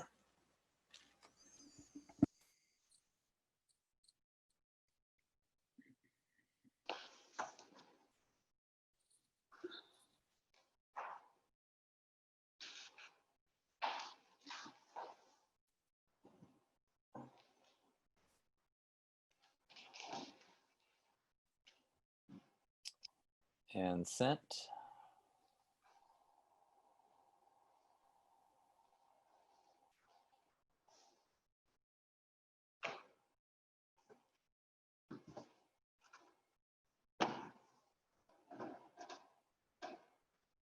I got it.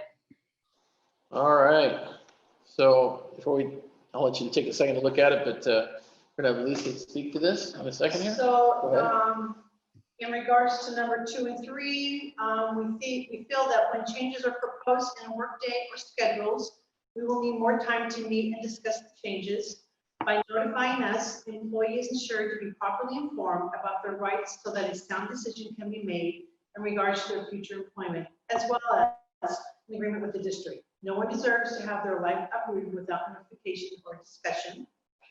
And then in regards to 4B, if an employee is expected to work in excess of 8 hours a day, they should be paid an increase in rate of pay. Asking them to work overtime can keep them from personal and family time, which is entitled to them and is good for their well-being. Paying overtime after an 8-hour day will ensure adequate compensation for their time. All right, just a couple other quick points on there too, going back up to 3C.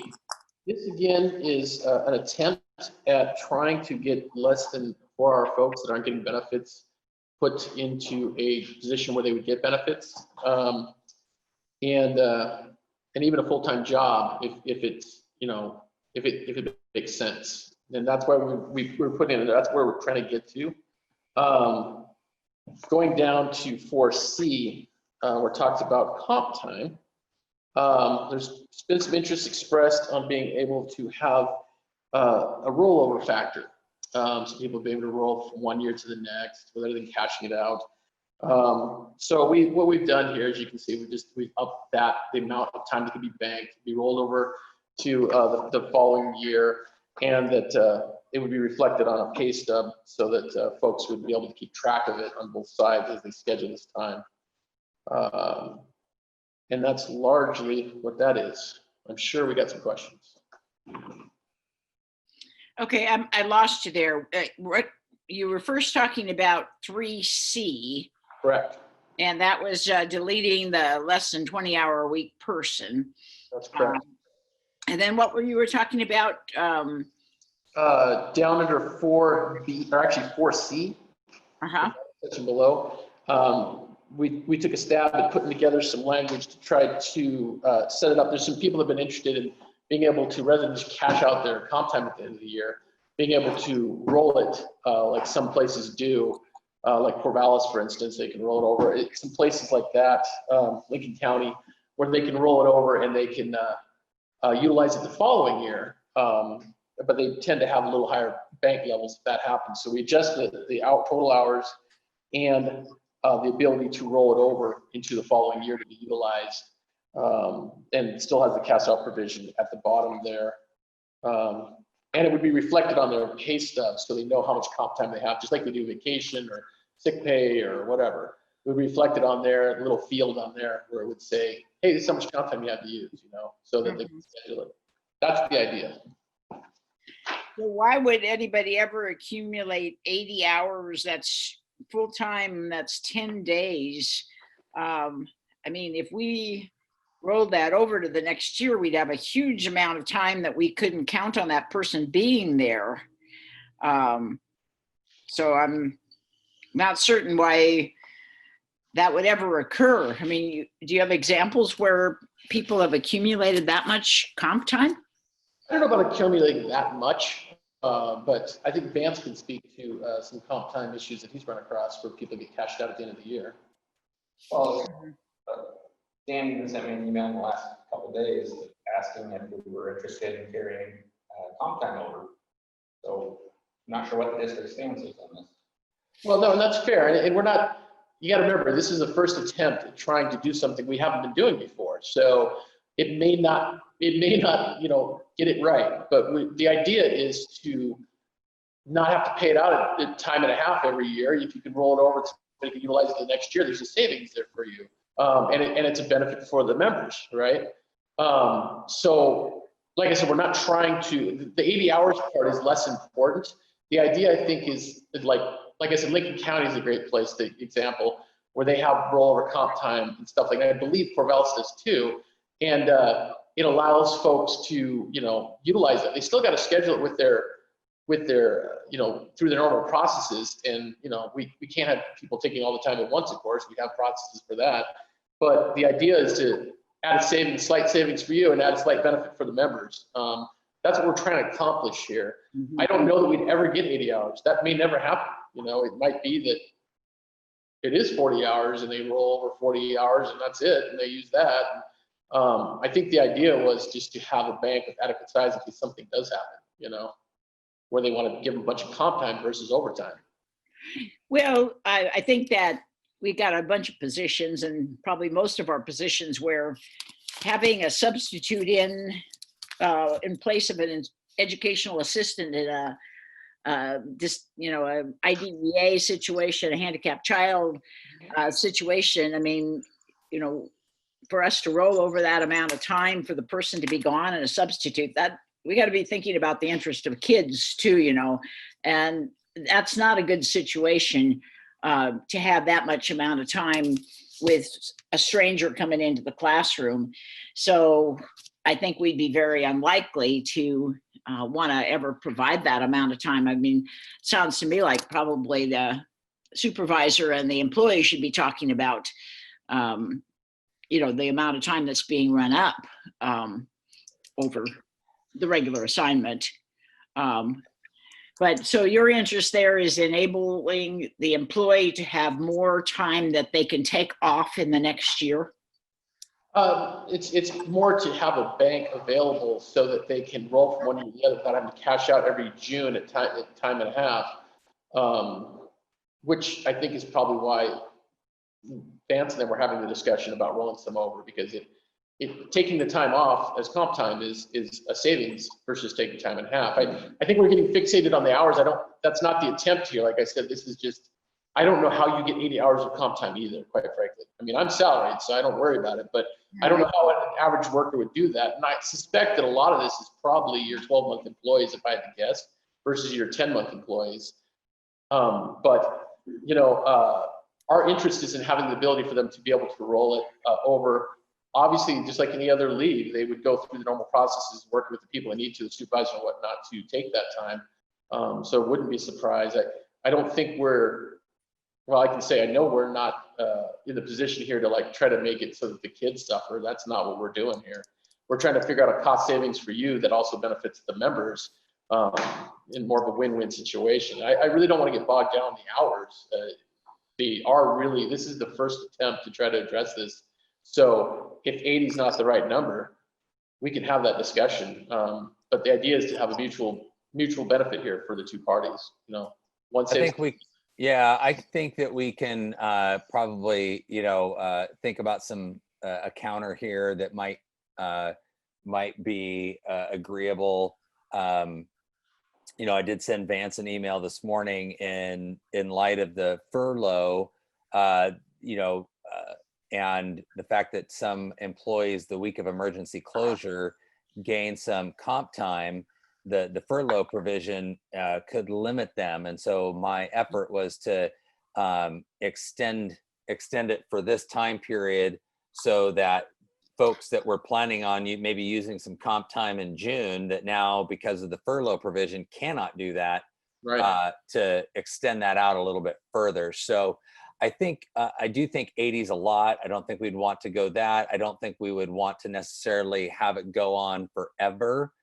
Sort of thing, but perhaps we'll talk to our team. Perhaps we could do some kind of, I mean, I could just sit there and think of, you know, maybe there's some June times where people accumulate a lot of hours for the end of the school year, and then their window, because June 30 is this arbitrary date, are kind of trapped in this little window, and maybe there could be something we could work on there. But I do think 80 is a lot, and we wouldn't want to just keep on going and accumulating, but I think we can work on something there. Well, to be fair, you know, it could be 2,000 hours. You got to give them the overtime first, right? So, you know, it could be zero what they get every year. I mean, you have controls over that. So the 80 is not something that we are like, this is it. It's got to be 80. We're not tied to that. We're more tied to the idea of a bank. And now that you bring that up, I'm remembering another area that I saw where they do have a timeline. Like you have to use it from when it's accrued within 2 years, or it's cashed out, or there's things like that. So there could be counters on both sides here that would help to address those concerns you have, Dan. I think they're reasonable ones. And like I said, we're trying to be proactive and take the first step. We're not going to get it right every single time, you know. Yep. And so we're just trying to get this dialogue going out there. This is a starting point. Yep. Sounds good. I don't have any more questions on this one, Nancy. Nope, I don't need it. All right. Okay, so I'll tell you what, the next one might be a little bit longer. I need a break. I need to use the facilities. So can we take a quick, let's say 15 tops and do it? Okay. All right. We'll see you here at 5 o'clock sharp. Our team, do we want to jump back over to a meet or take our own little break? Your choice. You can do both. I have Why no don't we preference. just take our own little break? Sounds good. All right. Thanks, By the Kevin. time we get back onto the other. Yeah. Yeah. All right. See you guys in 15. All right. We ready to go, guys? Yes, thank you. All right. Yeah. Anything to add before we start up again? I don't think so. We're cooking right along. Feels pretty good. Yep. Go ahead. I got one thing to add. So a nice little 15-minute break. I've been getting text, and there's been a lively discussion about comp time. So people are watching us. It's out there, and there's people that have a bit of comp time. So this is something that we both probably should really look at. All right. Definitely. If we have people accruing that, we need to, you know, find good solutions for that. So that's good. And I'm glad that people are able to observe in this format, and that'll help both of us probably. I think so. Okay, Ty, Did you want to get union position 12 to them, please? We need your hot seat again. Is Ty still there? Yeah. Oh, Yes, sorry. I have 2 points of muting and I forgot to do one of them. Number 12, right? correct. Okay, it is going out now.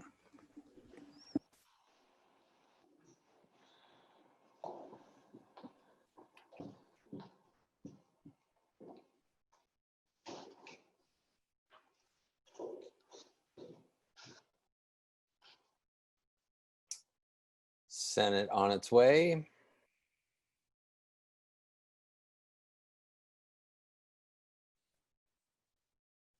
Okay, I have that. All right. Michelle, some comments here, right?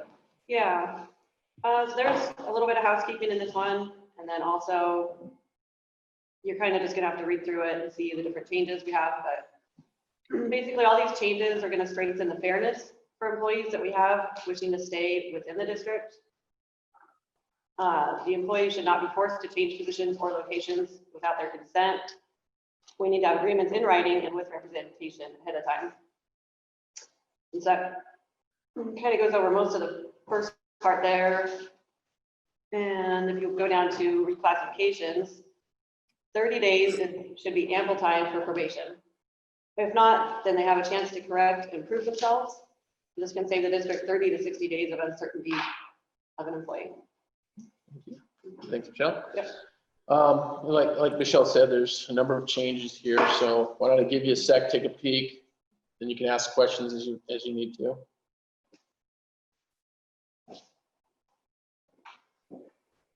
Yeah, so I think I missed all of that prior explanation because it's just not real clear from the mic. So starting at the top, Sure. why did you cross off the first paragraph? I believe you want to talk to this answer. You want me? Okay, yeah. I believe that we just didn't feel that that the August 15th through June 15th, we didn't need that definition that way. We could just go through with the second one there and have it posted, and made parties aware, and that would be good enough for what we're trying to do here to help clarify things and make it cleaner and just a more regular process. Okay. And then in the third paragraph, the district will interview current employees who meet the minimum qualifications. The job will then be offered to the current employees first. Now, why should the district be compelled to accept someone who meets the minimum qualifications? Well, I mean, I can see what you're saying there, that hey, if you got somebody who's a stronger candidate because they can do more than you're requesting of them in that position, you want to grab them. I get that. I get what you're saying there, but it's not, I think if you allowing employees to be able to grow with the district and move with the district and be able to know that they are not blocked out, they have the ability to, shift and move the district, allows you to retain them. It gives them opportunities for promotion. It gives them opportunities to be able to learn and do more. So I think it builds loyalty with those folks, with the district, when we have people coming from the outside, if you can get them at our current wage scale, it tends to be something that causes a lot of havoc. We hear about it all the time, and people are like, well, I can do that. And this person may have one other classification that's not needed for the job.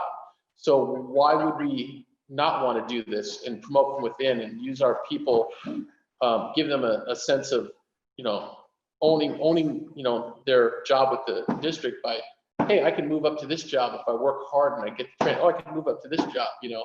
That's how we reward people and keep them here, so they don't go elsewhere, because they're able to meet the minimum qualifications to do the job. It doesn't stop you from training them beyond that, but if they meet the minimum requirements, why would we not want to use people that are proven entities? We know they're not attendance issues. We know that they don't have some other problem with work ethic.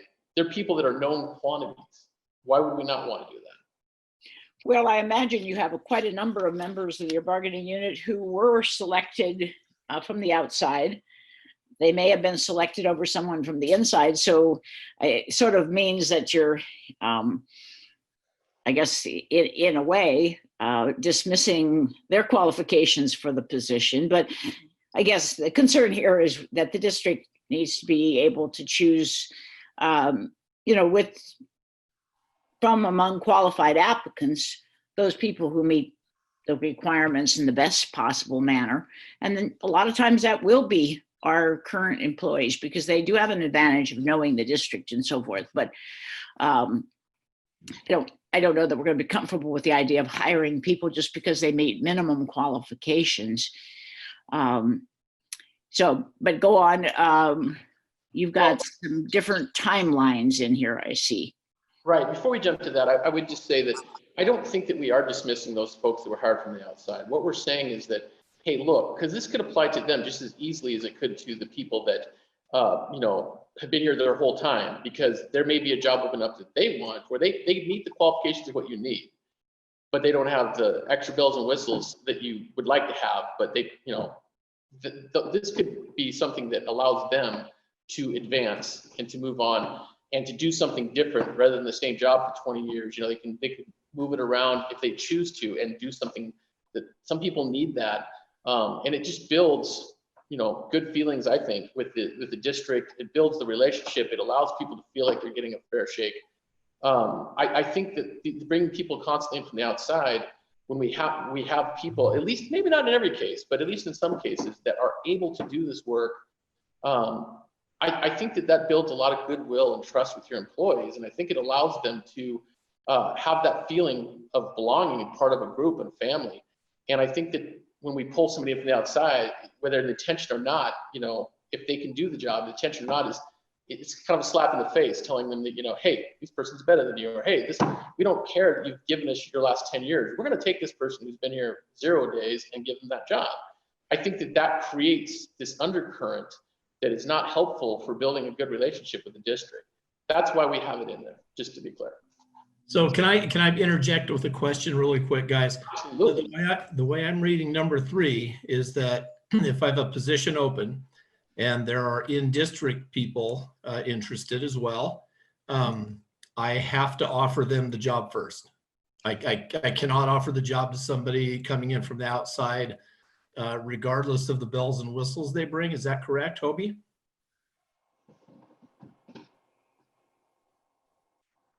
Yeah, if they meet the qualifications, then yes, you would offer it to your in-house first, and then you would go to the street after that.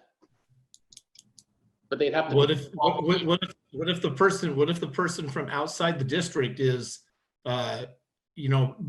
exceeds any kind of expectations, could be the most unbelievable applicant we've ever seen, and I still could not hire them? You could hire them maybe to replace the guy that just left to move up to this job. You're rewarding your people that have been here that can do the job. I'm not suggesting you give to an EA job to a custodian or vice versa. Those are different jobs. We're talking about people that can meet the qualifications that you put forward. There's always going to be somebody that's up here, like the people. There are people that are better than other people. There are people that are better principals than me, that are better assistant superintendents than Dan, and better union reps than you. But we can't hire those people then if they come in. Is that what I'm hearing? What you're hearing is you, me, and Dan, we have a structure in place that dictates what we do. It's not really relevant to what we're talking about here. We're talking about somebody who's been here working for you day in and day out for a decade, and they have the qualifications, which most likely means they went out on their own and got them. Because my understanding is you don't do really a ton of training inside, and that's pretty standard. So they've gotten these on their own, and now they meet these qualifications that you want. They meet them. They've been working for you for a decade, let's say. They're here every day. They do their job. They're not a problem. They want this ability to have this opportunity. They should be offered the job first. The guy that's the biggest rock star on the block, he's going to probably leave you in a year or 6 months anyway when he finds a better paying job. And there's no loyalty for him there, and there's none for you for him. It is what it is. We should take care of the people that we have here that are proven entities. So And the key thing is they meet the qualifications. I'm not asking you to give somebody who doesn't meet the qualifications to the job. Somebody who can do the job. Well, it sounds like what you're asking me to do is to give somebody the job that meets minimum qualifications and not give somebody the job that exceeds those qualifications. Of course, because you. you can't sit there and say, you could say lots of things exceeded, but you don't know, you're not bidding the job out because you need people to exceed those qualifications. You're putting out the minimum that you need to have the job do what you need it to do. Now, it's great if you get, like you said, the rock star who can do 5 other things that's helpful for you. I can understand why you would want that, but this same person, given time, could probably do those too. But the key thing is that right now, right this second, they can do the job that you are posting. That's the metric. And that's the issue of fairness. And it builds loyalty and following with your workers and with our members. And it allows people to feel that they're part of a bigger group and a family that they can go through and know that if they work hard and do their job, they will have opportunities. And that, at the end of the day, is really what we're talking about here. Somebody who can do the job gets the opportunity. Yeah, I think, you know, we have talked in the short time that I've been in the district, I've heard the phrase "grow your own" several times, and you know, so I think the district has a commitment to invest in its current employees, and in most places, you do try to do that for all the reasons you mentioned, but that it would be a very closed system if we went and were not competitive. I don't know too many competitive markets that tie the hands of employers to where you have to you have to hire from within before you can hire from without. I think, like both Nancy and Kevin's points are well stated in terms of the advantage that an internal candidate has, and Kevin speaking to the fact that there's always going to be exceptional, adequate, and maybe subpar. There's always going to be that, and to think that by default that a current employee that's all the measurement that's required to have a position change. I'm not sure that how that makes us very competitive in a competitive marketplace. Well, I can understand what you're saying. I guess I would say that we are not talking about, a person who just because they get the job based on the fact that they're working for you now. We're talking about somebody who meets the minimum qualifications as the job's posted. When you post it to the public, it says it has to meets the minimum qualifications. That's what it says. So we're talking about a level playing field on that front. I can absolutely speak to the bigger market in the private sector. Absolutely. Biggest shipping company in the world, UPS, does it this way from within. You have a chance to move up. If you don't make the cut, you go back. You get a little bit of training. If you can't do it, you go back. And then they can hire from outside, right? Cisco Foods, one of the biggest food people around, same thing. This is pretty common actually outside of public school districts, that we take care of our own first because we want them to come back. We want them to be here. We want them to have that loyalty so we can count on them. That's a common thing. But the thing is that that's a pretty common thing. And most companies see it, quite frankly, in the private sector as an investment, because now you've got people that are cross-trained basically, so if somebody's gone a day, you have somebody to cover that position. So there's a lot of benefits to you in addition to just doing the right thing. It allows you to have more flexibility with your staffing when somebody doesn't show up and you don't have a sub, or you don't have a job that has a sub. The other folks have to pick up the slack. You can move people to fill the need. So there's side benefits here. And I understand we may not agree on this, but I just want to be really clear that we're not trying to tell you that you can't have people doing that job from the outside. We're saying give our folks the first crack.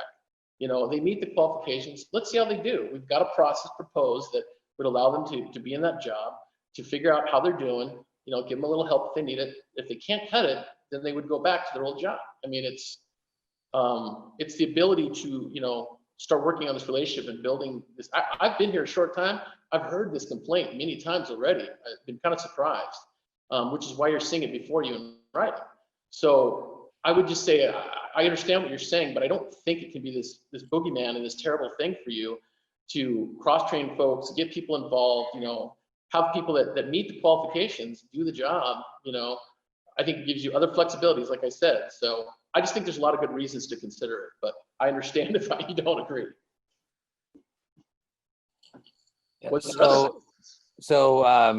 Yeah, this is probably going to be a pretty sticky one for us. Just if we move down to some of the transfer language here. So and Nancy, if I skip over something, let's not forget it. But 5D says transfers and reassignments will be made by mutual agreement. And I thought I heard in Michelle's presentation something to the effect of not transferring people within buildings. Is that written in here, or did I mishear that? No, you might have misheard. Oh, okay. So that an employee is not forced to be changed from their current position or moved to a different school. Yeah, it's not in the proposal. I think who's giving the example, like for instance, Okay. if I'm let's just pick randomly, I'm a person who works 6 in the morning or 2 in the afternoon. And all of a sudden I'm going to show up, it's Friday, I'm being told to show up Monday at 2 p.m. to work till 10, right? Well, obviously that's something that it would be nice if we could have the discussion and, see why is that need popping up all of a sudden. We're not saying you couldn't, do that necessarily. We're saying that you would have the discussion so the person who has to live their life on a reverse schedule from what they have would have the ability to get that figured out and get it set up and figure out childcare or whatever else they got to do. And we would have some input into it, because it turns out it's, oh, well, hey, this is happening because of this reason here. And we say, oh, but what if we do this over here? Oh, okay, that fixes our problem. We don't have to change the schedule, right? I mean, it's a what if, so we don't know. The point is we have the discussion. And a lot of what you're going to see in this is stuff around that, having the discussion rather than something unilaterally being done and then trying to pick it up the pieces later. We're trying to have a smoother transition through these things so that we're not arguing about them later on or having to deal with hurt feelings. If people understand why things are happening and they're well informed and we've looked at all alternatives, we can have that discussion with them and they understand why things are happening, not to them, but because of the situation, right?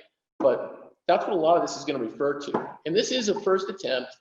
We're not yes, we'll be happy with this. We knew that you would not say, yep, let me sign on the dotted line, so we're totally willing to listen to something that meets us halfway or maybe even 2/3 away. But we're trying to figure out a way to get the process started here and give you guys something to work with so that you can come back to us what your concerns are. We can figure it out. I have a question in the first sentence of 5. Why have you crossed off the words bargaining unit? You know what, Nancy? I've had 3 different attorneys. Dan knows why I did that. But you're the first one to catch it before I mentioned it. Because, and actually, I think that I might have prematurely crossed that off, because in most areas what I'm seeing is a lot of stuff that says, we will give bargaining unit employees, X, Y, or Z. And it really needs, or excuse me, it says we'll give members X, Y, or Z. And it really needs to say bargaining unit or employees, right? Because of Janice, right? So Dan and I ran into a bunch of this we were dealing with something else, but I think that probably in my zeal, I crossed that out, because that bargaining unit, that's probably fine, bargaining unit. So I'll put a note on here to correct that when I send you the other stuff. But because the way you got it worded, we couldn't fill teaching spots. Yeah, that's not the intention. It's like I said, Dan saw this when we were talking last week. Everybody's getting used to the Janice thing, so we're still seeing a lot of stuff from the attorneys or from other people that says, members of the unit or whatever, right? Where it's segregates them as members instead of employees. So then we get ourselves in a position where somebody says, well, wait a second, you're not taking care of me because I'm not a member, right? And that's not the intent. So I think in my zeal and probably one of my late night sessions here, I crossed that out. I circled it. I'll make sure to correct that, because the way it's used there is totally fine. All right. Yeah, sorry about that.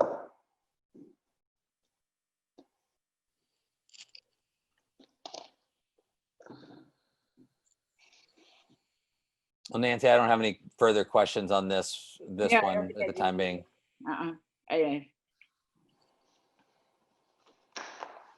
Okay to move on? Mm-hmm. All righty, Mr. Vance. All right, move, hey, Ty, could you send union position 13, please, to them? Number 13. Please.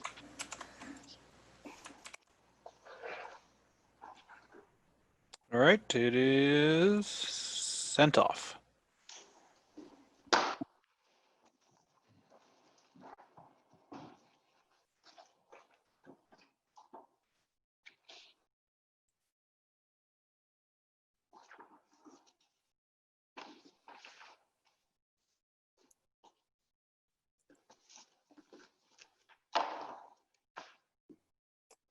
And forwarded. All right.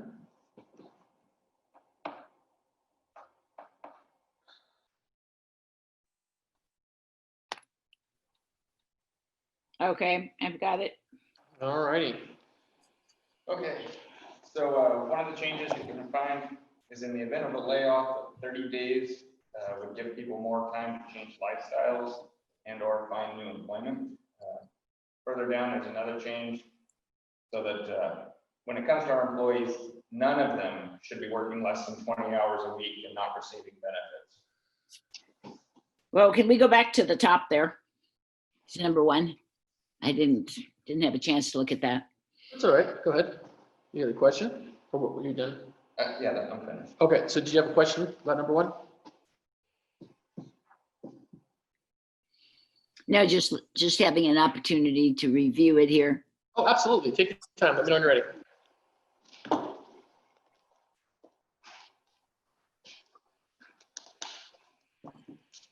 So in that first definition there, you're flipping it from substitute or temporary assignments shall not be considered when computing seniority, and you're flipping it to they will be. Is that correct? You nailed it. Well, is that fair to your bargaining unit members who work every day, that somebody who's worked like, 10 days a year as a substitute gets credit on the same basis for that year? Well, yeah, I understand what you're saying. I think that we would have that discussion, right? Again, a first attempt here. What we're trying to do is, once you've hired somebody and, they like you said, Nancy, they could work 10 days here, 5 days there, and then maybe 2 months later, they get brought on full time, and then they make their seniority, whatever that is, 90 days or 60, whatever it is, So why wouldn't we count those days that they gave to the employer as a benefit? Now, does it mean they go back to May 15th? Well, we can have a discussion about that.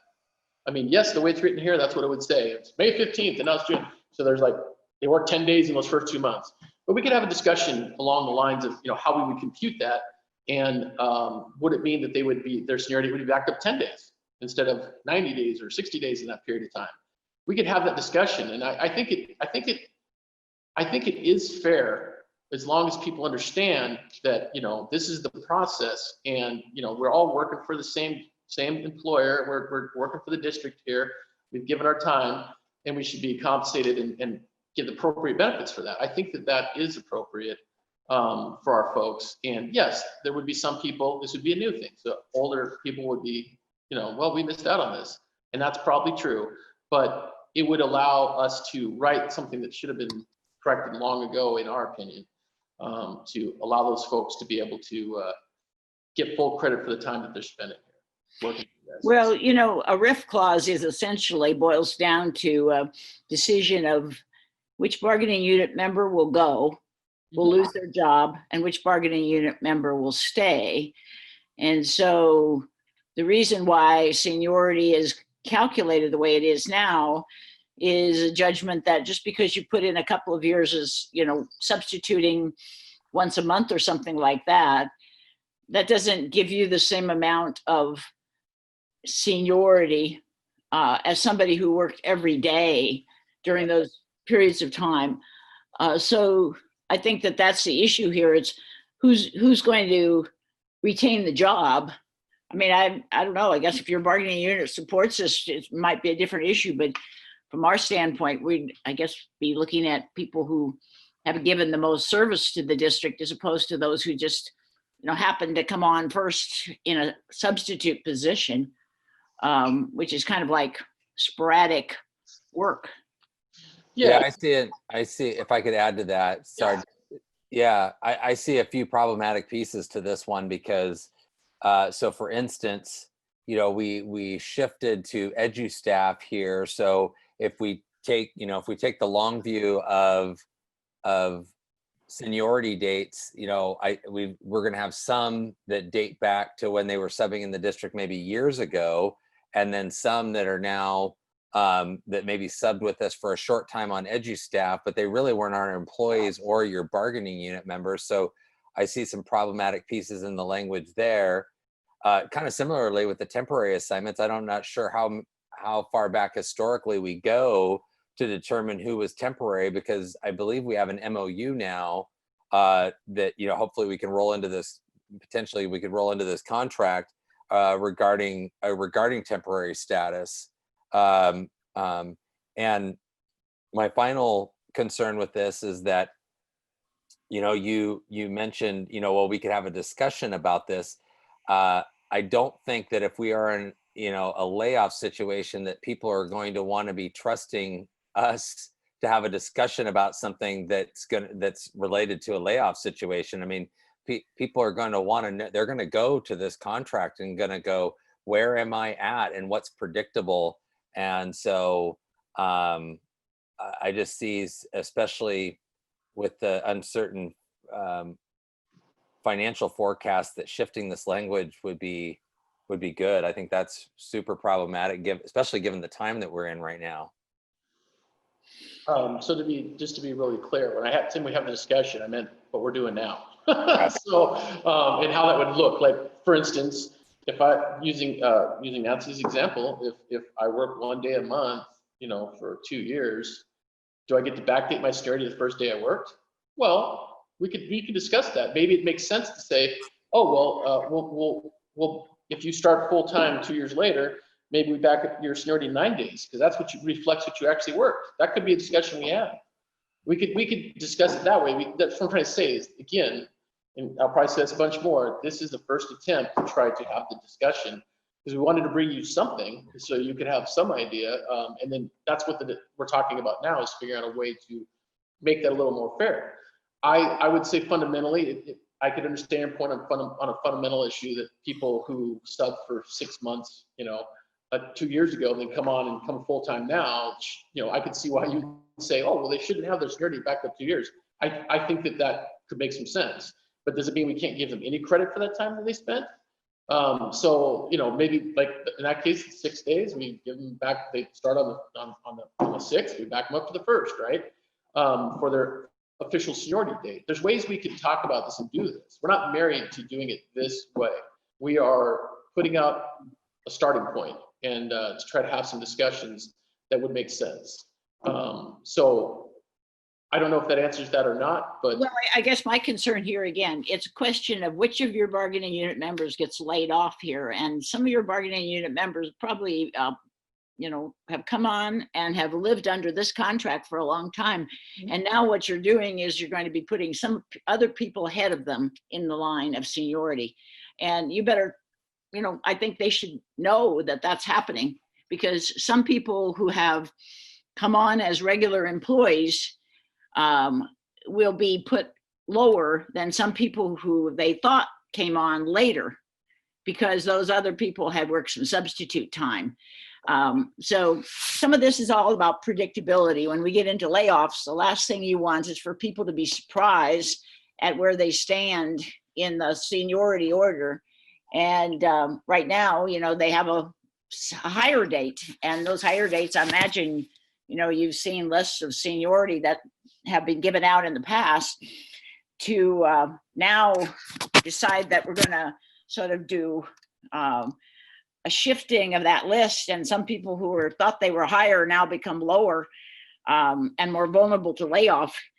I just don't think that's, I don't think this is a good time to be making any kind of changes like that, because I think people have a right to predictability on their seniority date or how they stand on a certain seniority list. But anyway, we can talk more about that. I think you got our initial reactions is that we anticipate that would be troubling. Yeah, we're hearing what you're saying, and obviously these things, this is being televised, or not televised, but it's being streamed, so everything's out in the open and clear, and we're not trying to not tell people. It's more of trying to talk about a process. And at the end of the day, we may decide it doesn't make sense, or you may decide it doesn't make sense, and we have more discussion about it, right?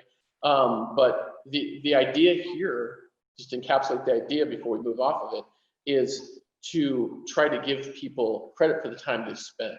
And there's nothing saying that we couldn't do for current employees either, if they worked a little bit of temp time, backing up their seniority date, and then it's apples to apples. So there's a lot of ways we could do it. So whether we do it or not is really going to be what we decide going forward, obviously, but there's no one way where we just absolutely have to like disenfranchise the people that are already here. We don't have to do it that way. There's more ways to do it. There's more than one way to do it if we want to do it. What we're figuring out now is whether we want to do it, and we're also trying to figure out some initial discussion about how would that look, which I think we're doing really well. But we shouldn't be locked into this idea that it can only be done one way, because we have the ability. This is what bargaining is. We have the ability to change things around and do them in a way that is the fairest. It could address all the things you brought up if we decide to do it. So let's just keep that. And then I guess we just. I agree that we have that flexibility. I would point out that the licensed group has statutory law that accepts the idea that substitute time does not count for any seniority. So I think that's one group of employees that are treated under the law very similarly to our current language, as opposed to the language you proposed. So, no, and that's totally fair, Nancy. And I would say that you're right, that's what the statute says for teachers. And if we could accept that, if we could accept a couple other parts of their contract, right? But I don't think either one of us is going to agree to that right now. So, but it is a good point. So there's a lot on this. There's, you've got a lot of cross-outs in the latter part of this. Yeah, scroll up this if you one. can. So this is probably one that we should. Well, Nancy, do you want to keep talking about this one, or take it? I think I prefer to see more come across the table. Yeah. Mm-hmm. And we know that with a lot of the stuff we're giving you guys. We told you to start, and I've mentioned it once before. It's going to be a bit, but we just want a starting point, and we can kind of go from there. Forewarning is fair warning. So the next one here, I want to have a general discussion before I give it to you. I don't want us to get lost in the details of what it says on the written page, because we really are trying to figure out a process, and we absolutely want you involved. I mean, yes, we need to have you involved with bargaining, but we want you involved because we want to make sure we get it right, if we do it. And so we want to make sure it makes sense to everybody, so we're not fighting about it, 2 years from now. So we've got some changes to Article 18. It's the sick leave article. The thing that I really want to talk about before we send you over the proposal is a lot of folks here are concerned for their fellow co-workers that have had things happen, not just during this time, but in previous years, and they want to be able to help out more. And so one of the things we want to talk about is a sick bank, right? Setting up a sick bank, trying to figure out how that would work. We have some ideas that we've put here, but before we get to those, we just want to make sure that kind of feeling what your idea is about your feeling on sick banks. Like, I think personally they're a good thing. I think again they help build the community at the school there, more of a family feel when you can help out your coworker by donating some sick time to them, and having a bank where it's built up so when somebody has, God forbid, a serious illness or fighting cancer or whatever they're doing, they have the ability to tap into those resources, and worrying about getting a paycheck to take care of their family is something that they can take off the board for a little while and focus on recovery and focus on the things they should be really focused on. So I just wanted to open that up to you and see if you got, what do you think about sick banks? I'd like your opinion on that. Well, I'll cue up Kevin maybe, if Kevin would mind sharing a little bit. He's probably got the longest historical perspective here. Not to put him on the spot, but I know he's pretty good at this one. This was on the table with the Teachers Association. So Kevin, do you mind taking this one a little bit? No, I don't mind. Yeah, we had this discussion with the licensed association as well, looking to kind of create their own process or bank. And we already have a process in our district that seems to work really well, in that requests will go to the board. They'll generally be approved up to 25 days of contribution, and then forms go out to all of us in the district, and we can contribute either 1 or 2 days to that employee's additional leave when they've run out. So that was kind of our stance with the previous negotiations, in that the process that we've got works really well, and it doesn't exclude one association or the other. That it's open to everybody equally, and it's a process that seems to work.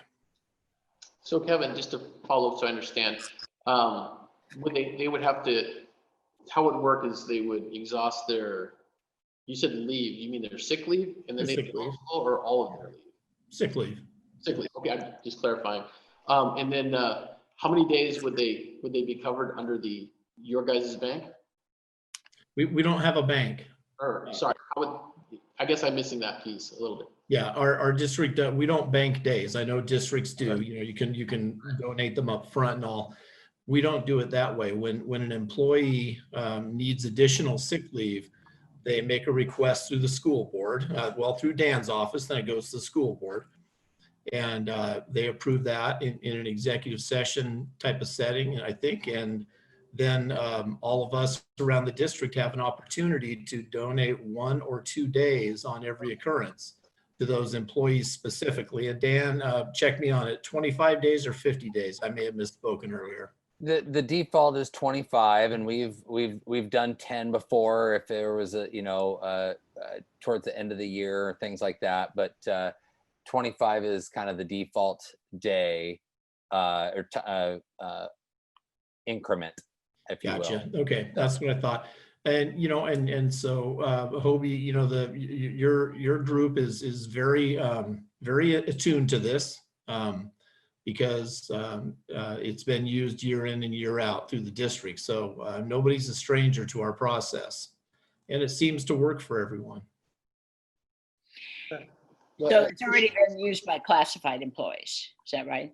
Yeah, we have a couple classified employees accessing it right now, and what I like about it is it's kind of a we're all in this together model. It allows, it doesn't matter what your status is within the district or employee group. Everybody has the opportunity to contribute when a need arises. So that's an aspect that I like about it. So do teachers contribute to classified and classified to teachers and administrators? And administrators, yep, the whole everybody. And it's case by case. I meet with the employees and ask them, kind of their comfort level on acknowledging maybe the why behind it. And in some cases, it's just, if might just be to a particular building where there's a rallying cry within that building to support. And again, that's still licensed, classified, and admin at that building. And in some cases, especially if the need's greater, we would send it out to the entire district. Okay.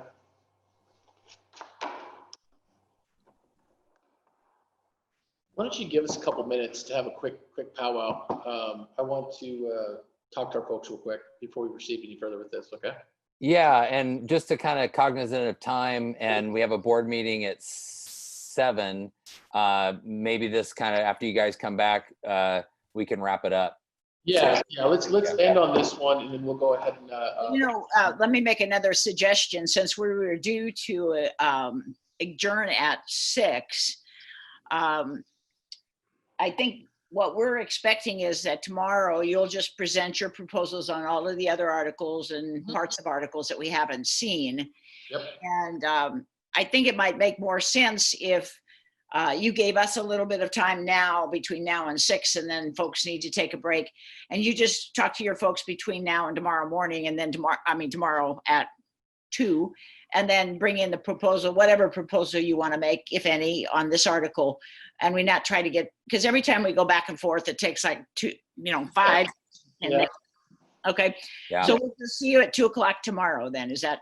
Yeah, I like that suggestion, and yeah, you're absolutely right. We've both been doing this long. We know it's 5 minutes becomes 20, and it's like, Yeah. Okay, I appreciate all your time and taking the time to be patient with all of our proposals. We will see you tomorrow at 2. Okay. Yep. Thank you, guys.